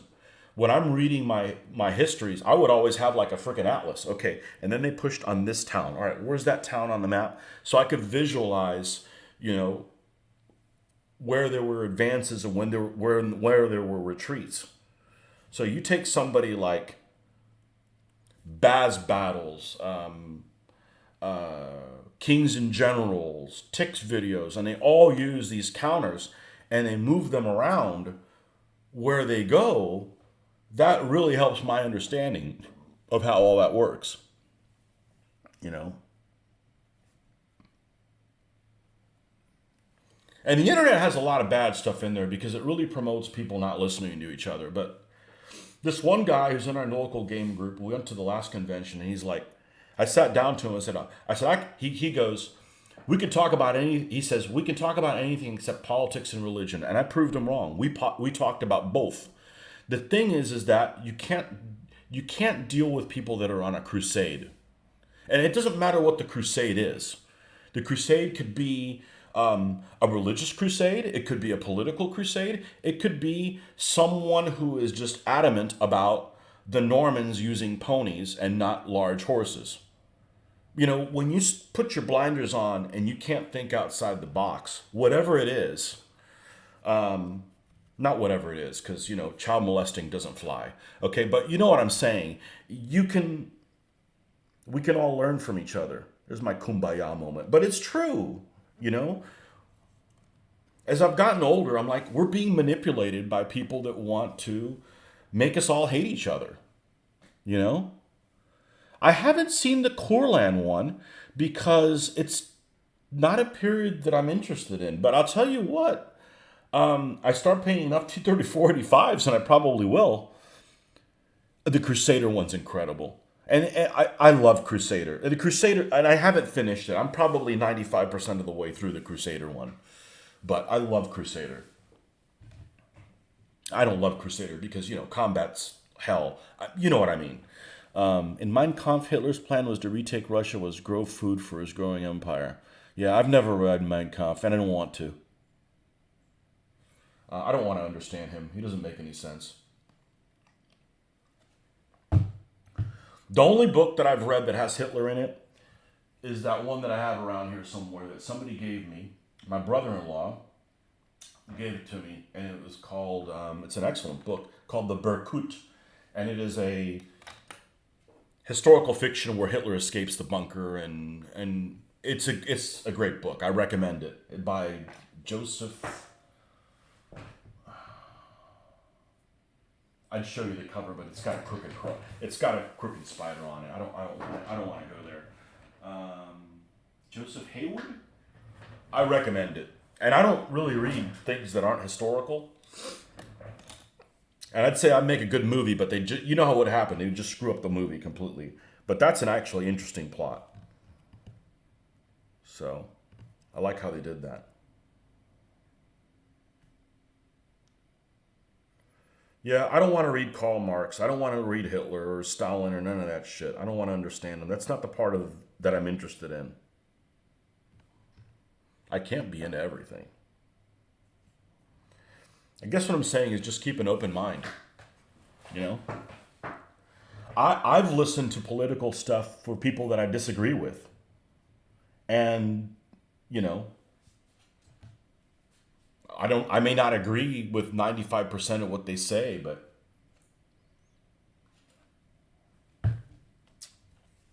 anyhow, you can talk about politics. You just got to be open minded and not be like trying to convert people.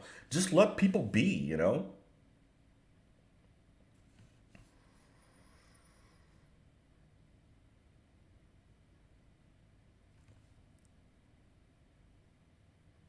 Because there's people that are like, oh, people should have freedom of thought unless you disagree with me, in which case you're the Antichrist. I'm like, come on, man. You can't have it both ways. Be reasonable.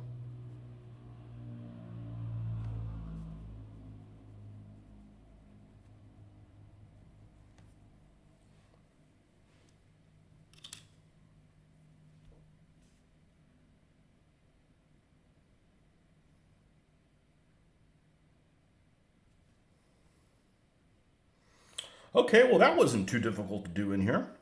Let's do the other one now. And a lot of people aren't willing to change their position on things based on new information. Oh, this one's a problem because it doesn't have something for me to hold on to. Well, I guess I will just have to paint this one a certain way.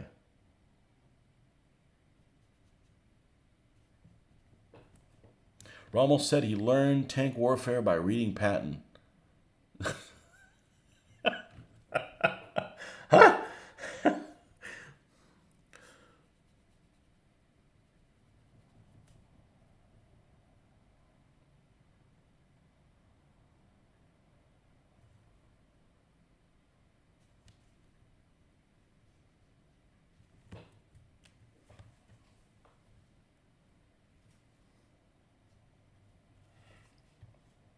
So, anyways, go watch Tick's videos. He does a great job. I found out about him because he used to play close combat. So I looked at close combat videos about examples, and there he is making videos. And he apparently, that's what got him into World War II. He was a gamer, and the next thing you know, he's kind of an amateur historian type of guy. And I guess he quit his day job, and that's what he's doing. Is that which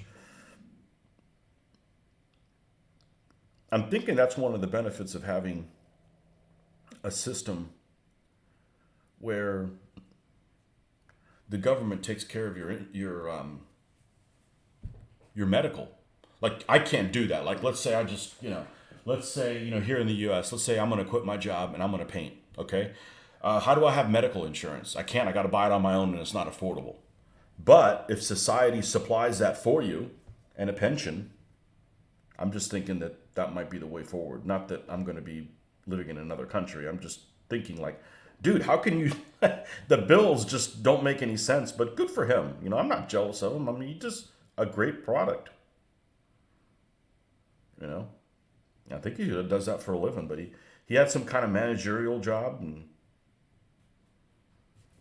and was tired of some managerial customer service type job. I don't know if it was a manager of Best Buy or something like that. It sounded always like that kind of a job. And then he just enjoyed playing the video games and just made the videos. So Kings and Generals is a great channel. It is.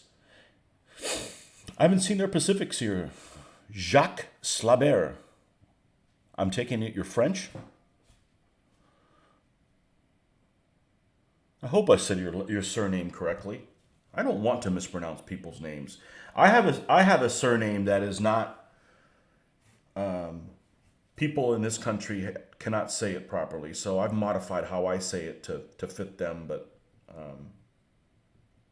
I'm conscious of that. Almost finished canvas packs and straps on these Soviet Marines, but now the sun is just blinding. Yeah, no, it's about Trials of Life 30. Yeah. Hate to say it, I'm disabled, so living off of Social Security. Well, you didn't make. If you did it as a choice, it's one thing. You serve this country anyways, so.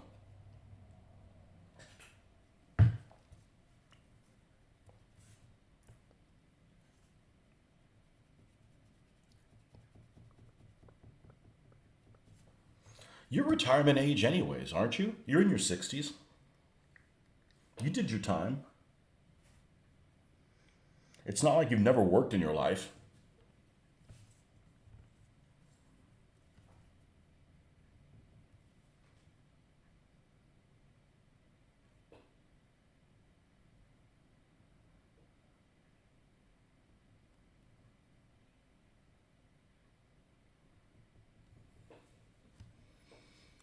South African. Slabert is a Flemish surname. Okay. My bad. Cool. South Africa. Kings and Generals is a great story on my favorite, Sarmatians. Oh, okay. 62. Yeah, you're the age I should be. I always say that I should be 10 years older than I am because I have a sister that's 14 years older than me, same mother. I was a happy accident.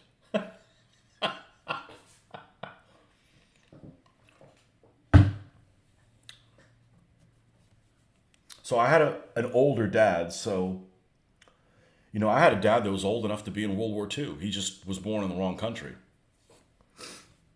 He was born in a country that didn't participate. So,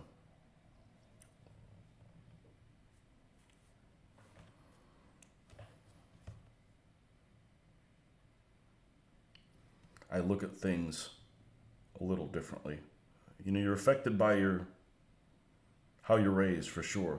And sometimes you're like, I don't want to be that person, so you take a different tack, or sometimes you're just influenced by it.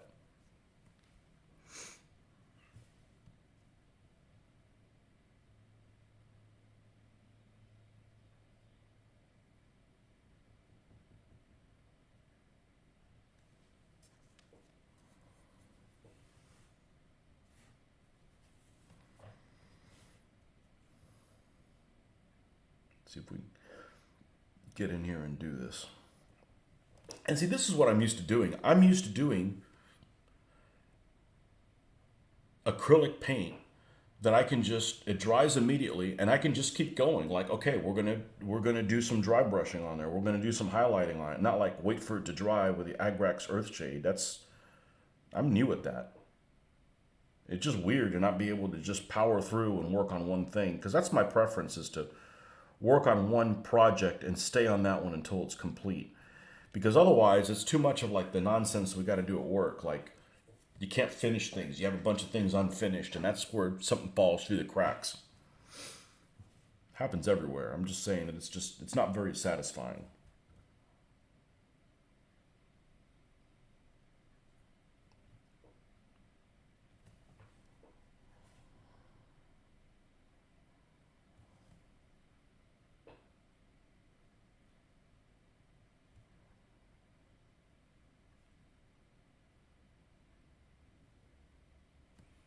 Oh, you forgot. Kings Jones also did a great one on my next favorite, Bosphorus Kingdom. So, why the interest in that? What is it that drew you to? I take it you're a fan of Mithridates then. I read that Poison King book. It's pretty good.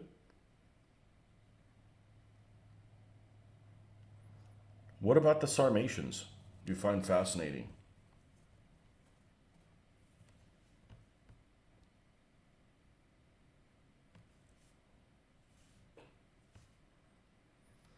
Always interesting to see what is it that interests somebody in a particular period. There's one guy that I know has a fetish for the Mongols, whereas I'm anti-Mongol. I just I hear Mongol, I tune it out. I'm just not interested in them at all.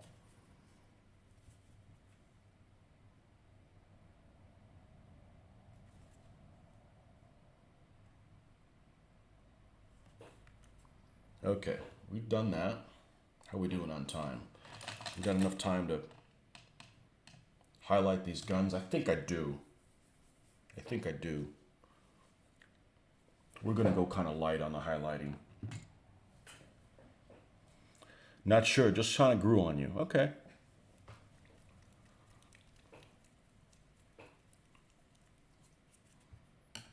Yeah, there's certain periods that, attract. A lot of people are into Dark Ages England. I'm not interested in them at all. It's maybe if that was my background genetically, there would be some of an attraction, but it just doesn't interest me at all. I can't be into everything. Jeez. Run that one into the ground.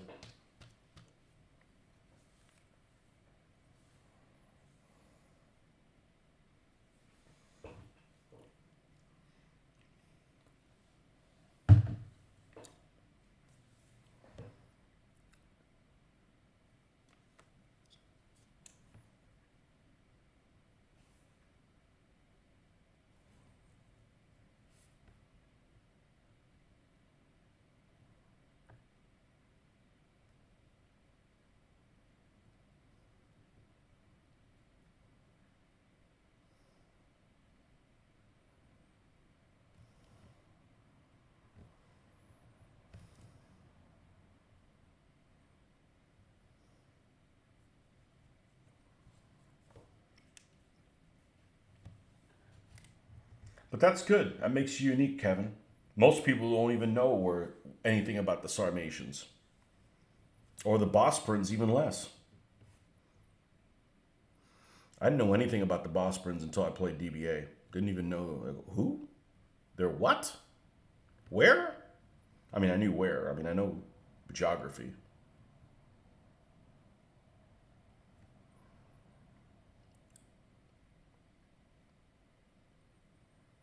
Geography is a hell of a lot more useful than history.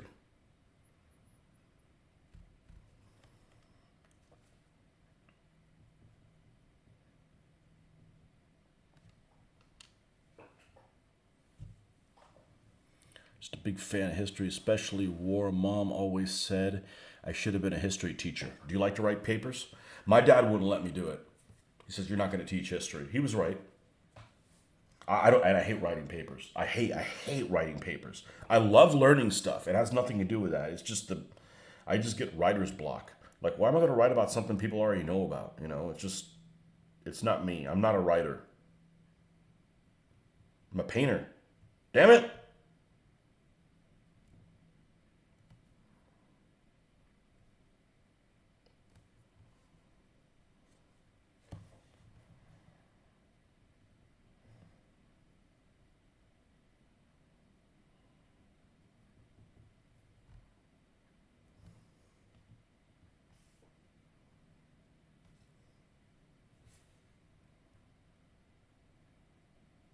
And I can tell you, I wouldn't like teaching history because I don't want to talk about something I really like a lot with people that just really don't even want to be there. They're just doing it just because.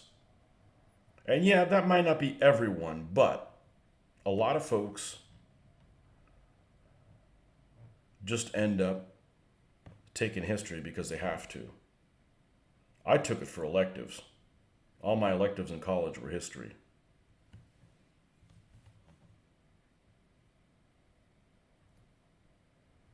And my gripe is that I didn't get to learn enough new stuff. It didn't go into the detail that I would have wanted it to go into.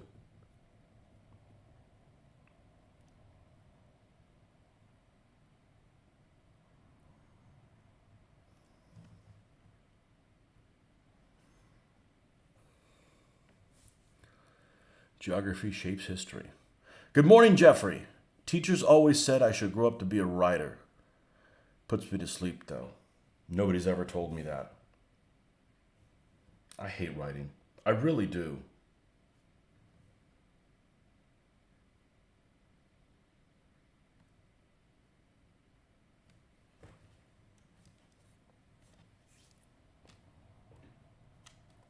Geography is so important. You know, just so you can listen to the news. Know what the hell they're talking about.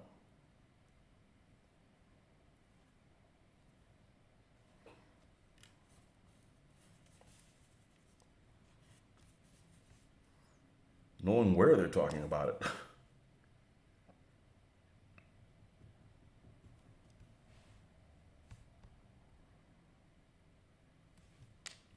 You started collecting 172nd around 7980. Entrance to history came as a result of the toys. There you go. They work side by side. I got the history from my dad. My dad was well-rounded in a lot of things. And he says, you can do it as a hobby. You can't do it. He was a civil engineer, really into his profession. I can't think of a profession I'd be really into. So for me, I'm not defined by what I do for a living.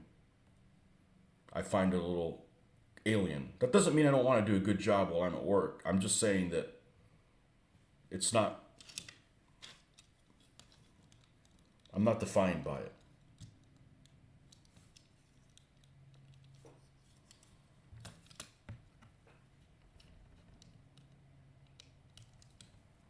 All right, let's see how this looks for now. And remember, this is an old Roco POS 187th scale Fleckvierling. I think I said that right. They don't teach geography in school. They don't teach anything. They don't teach civics. They don't teach nothing. They teach all the wrong shit. They should teach like a class on like budgeting. You know, just basic stuff that you're going to need in life, but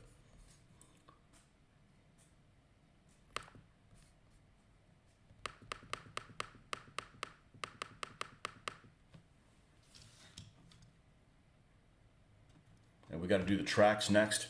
We don't have time to get into the tracks. I don't think we have time to get into the tracks. Let's see. I got to be there at 9. All right, let's get into the tracks. Oh, man. Let's get into the tracks.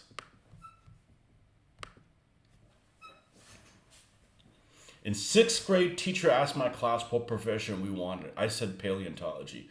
So the first thing I was really into was dinosaurs. And this is like in the 70s. In the 1970s, that was my first thing I was really into dinosaurs. And started getting into World War II around 1981. Something like that. And there's so many new... The problem with paleontology is I can't imagine working in a dig site. Like, I hate being hot. You know?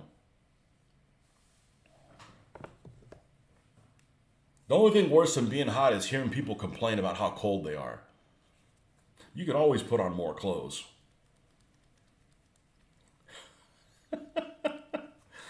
But, you know, when you're a kid, or when I was a kid, you want to see dinosaur stuff. What do we have to choose from? Land of the Lost, which is lame. Everything's lame. It like sucked. So we had like books and stuff. And yeah, I was really into that. But since then, they have discovered all kinds of new dinosaurs that didn't exist. You know, and it hasn't been a long time since 1980. I mean, it has, but not really, to think that they had discovered that many other things. But it seems like all the dinosaurs that are named now, just like the people that should name, they need to leave other people to name dinosaurs. Not the science nerd burglars, because they obviously suck at naming them. Like, we got like this raptor creature, and we found it in Utah.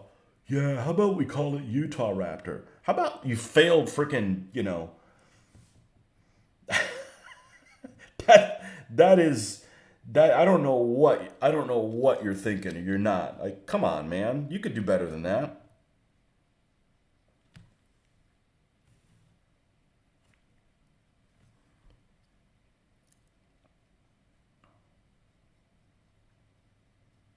I was talking to one of the guys that I was playing the game with yesterday, and we got on the subject of dinosaurs. And he actually has a name of a group that's called... I'm gonna mess it up, but it's called something like Raptor Haters. And you know, as a kid that grew up, I want to see dinosaurs that are big. I don't give a shit about raptors. I mean, not saying they weren't important or anything. I'm just like, I don't go to movies to see freaking things that are human sized. I'm sorry. I want to see like monsters that run through a freaking, you know. Dinosaurs for me, the interesting dinosaurs to me are the big ones. You know. I know they were all sizes. I also don't care about dinosaurs with feathers, okay? Maybe they had them, maybe they didn't. I don't know. I'm old school. I'm not painting. If I'm painting dinosaurs, they're not going to have feathers on them, you know? Yeah, I may be wrong, but hey, that's how I like to see them. I have rules for a dinosaur game. They look like they're pretty decent. I forget what they're called. Pangea something. I don't know what the hell it is. And I got the counters. They're pretty counters. I just don't have the interest in learning a new rule set. And I know it sounds kind of lame, but I only have enough energy and motivation to do one thing at a time. And right now, that's World War II.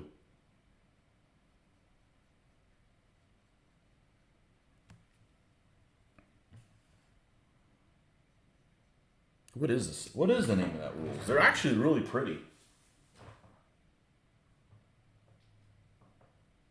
Cretaceous. Cretaceous.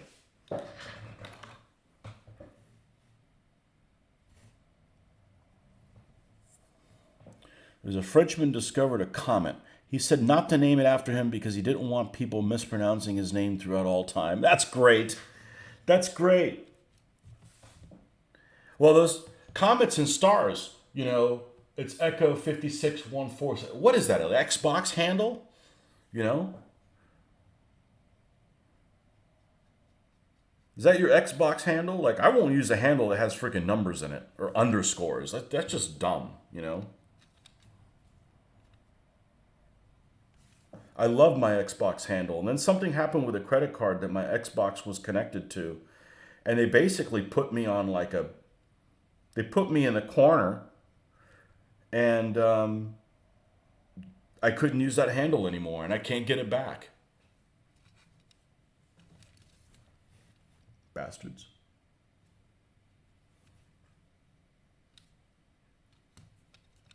All right, let's do the other side.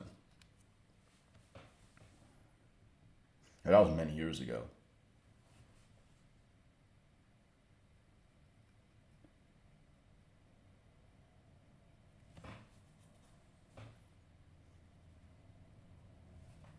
That's a great story about the Frenchman and the comet. It's a good point.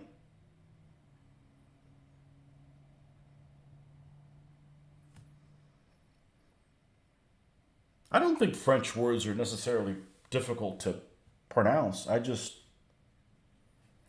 thing that annoys me about French? Here we go. No, I'm not going to say anything bad. This is the truth.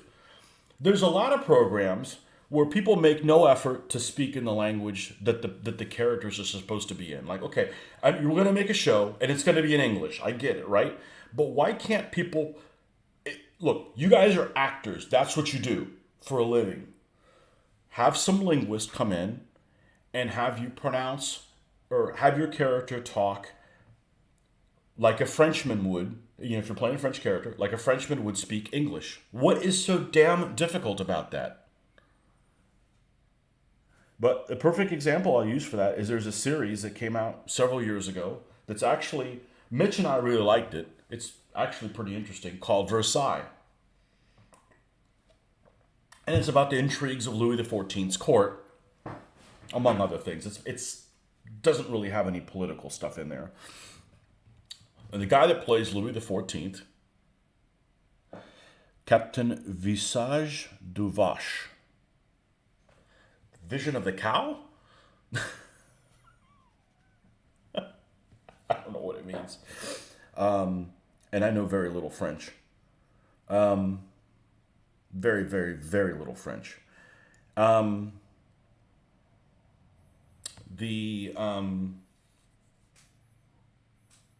The main character who plays Louis XIV is the same actor who plays the monk in the Vikings that gets captured, whatever his name is. And he does a superb job as Louis XIV, except he has a heavy English accent the whole time. So you have a French king with an English accent speaking English. And it's like, all you had to do is just give me, it's just silly. And some of the characters in the series, I think, are French, and they do a great job because they're doing what I, wanted them to do. Or just do the series. I have no problem with foreign series. I watch everything with subtitles anyways. I tend to watch things that are very complicated. So I am pro foreign film because it's actors you don't know. And foreign films generally have as good production quality as things that aren't foreign films. So I'm very pro foreign film. I'm going to watch it with subtitles anyways. I just don't understand why they don't do that. You're actors. That's what you guys are supposed to be doing. That movie that everybody raved about. They said, oh, you're going to love it. And before I saw it, Death of Stalin. Hated the freaking movie because... And some cop-out reason, they're like, oh, they did it for a reason, But you've got, Stalin freaking speaks in Cockney. You got Jason Isaacs, who I like as an actor, playing Zhukov going, oi! Like, what the hell, man? Asterisk the Gaul is all in French. Okay. I know what that is. It's before my time. It's a character from one of the Two Fat Lardies games supposed to mean cow face. Okay.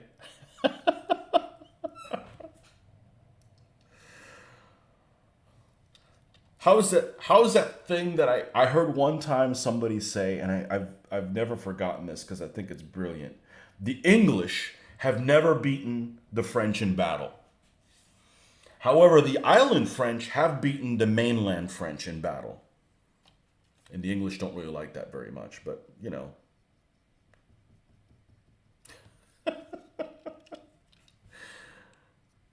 Oh, that's one of those things that probably some controversial post off of the miniatures page or something like that many, many years ago that I saw. Along with the one, my favorite one is anything larger than 20 millimeters playing with dollies. People get bent out of shape with that one. Hey, we're just making fun of stuff.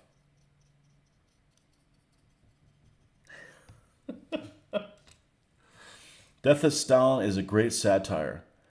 Yeah, I hated it. I'm sorry. I hated it.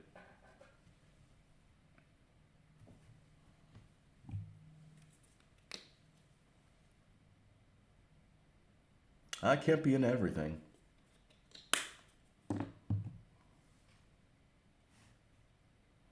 And I thought Steve Buscemi was a bad cast. And I like Steve Buscemi. I just think that that's a bad cast for him.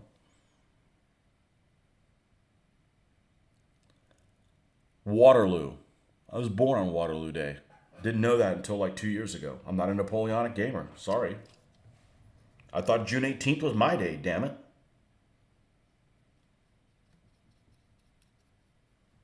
Didn't know how to share it with some short Corsican.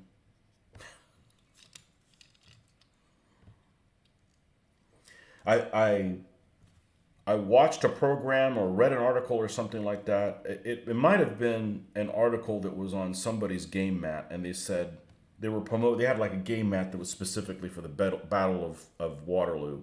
I'm thinking this is what this was, and they said something along the lines of for history's most famous battle. And I don't consider the Battle of Waterloo history's most famous battle, but I'm not a Napoleonics guy. You know, I've only played Battle of Waterloo once in my entire life. Guajiros sin zapatos. That's right. That's the Confederacy. Rednecks without shoes.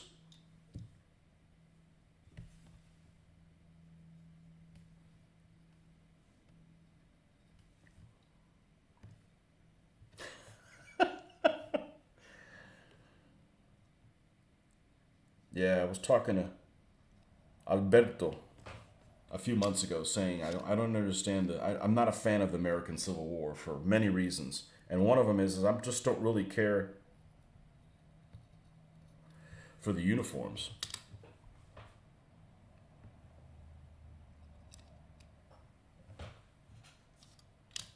The period, the hairstyles. People had some messed up beards and sideburns in that time period. Everybody did. Not just, it's just the 1860s was just bad. Maybe the 60s in general. Are the 60s in general like bad for hairstyles in every century? The Prussians were the difference at Waterloo. Feliz Dia del Padre. Not today, it's not. That's in June. That's right. I get screwed out of my I get Father's Day on my birthday too this year. Thanks. We don't do nothing special. I'm gonna buy myself something real nice on that day. Maybe some Plastic Soldier Company Panthers. Let me step away from this thing and see what this is looking like. I'm really enjoying working on this thing, especially that this is kind of a POS model. This thing's going to look stellar by the time I'm done with it. I hate tooting my own horn, but sometimes it's just really enjoyable. You just laugh so hard about the graded, and I messed my canvas strap fading. You know, there's some things that you'll hear throughout your life that you never forget. One of them is my favorite dirty joke that was told to me by a girl that I'm not going to say on here. I'm not going to say on here. But it is a funny freaking joke. I would say it to your face. I just, it might be children watching. Which, today's children know all kinds of stuff that we didn't as a kid. The one time this guy I used to game with all the time, he's told me, we're in the middle of a game and something happened and he goes, well, here's your call sign, AMF Yo-Yo. I'm like, AMF Yo-Yo? Yeah, adios MF, you're on your own. I never forget that one. That larger than 20 millimeters is playing with dollies. And none of those are sayings that I've created. I've just heard them, that are just like, that's just great. I heard Mexicans call American gringos because they heard the cowboys singing a song about green glow the clovers. I thought it was green go. They wore green. Why don't you guys just go? Mothering Sunday in the UK today. Clocks go forward next Sunday. They need to just leave the time. I just hate coming home from work and it's dark. It's just like I want to crawl in bed. And I got stuff to do, I've spent all day doing stuff I don't want to do. I want to do my shit that I get to share with the world, Let's see how this plastic figure looks finally. We got to zoom in for this guy. We still got to do we got to put the grassy stuff on. So you'll come through life and you'll find sayings that are just like, I'm never going to forget this.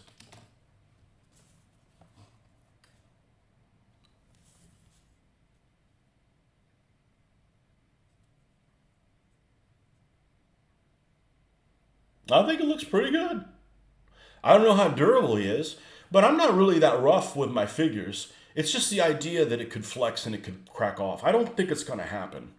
But one thing's for sure, these figures really attach a lot better to the magnets than the metal ones because they weigh so much less. So the magnet is that much more powerful compared to the weight of the figure.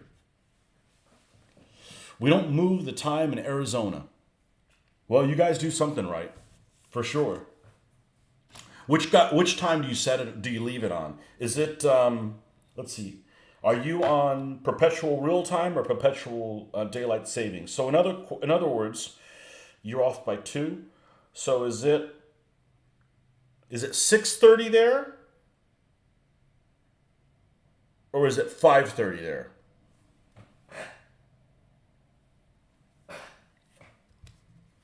Yeah, I want to paint. I want to paint more of these guys. I got another guy in the works, but because when guys start bailing out of these tanks, they need to be represented on the battlefield. Now, I'm not going to name these guys because this isn't necessarily a certain guy always. This is just, I'd go crazy if that was the case, But we'll probably put a small number on them, like this will be number 1 or whatever, and then on your sheet, so and so can be number 1 because for the most part, these tank crew are going to be invisible. 5:30. So you're perpetually on the non-daylight savings time. Well, that's a shame. But okay, well, we need to sign off. We will be on probably before noon again, Eastern Standard Time, and we will be back working on the Flakverling and getting this thing up and getting the Dunkelgelb juices going. We've got the wood to paint on the bench. Yes, it could have been spray painted in that color. I like it to be wood, so it stands out. And the seats there as well. And then weathering. Headlights. We got headlights to paint on there. I think it's got visible headlights. That adds a little something, and weathering. And I think this thing will look pretty darn decent for something that costs like $4 or something like that. So we'll see you guys soon. Thanks for coming by. Please don't forget to subscribe to my channel. That's literally the best thing you could do. Is it just adds visibility to people that helps find it. I know I've seen some in the last couple days, I've seen some new names I haven't seen before. That's excellent. And hopefully we can do hobby stuff together, stay on track, and be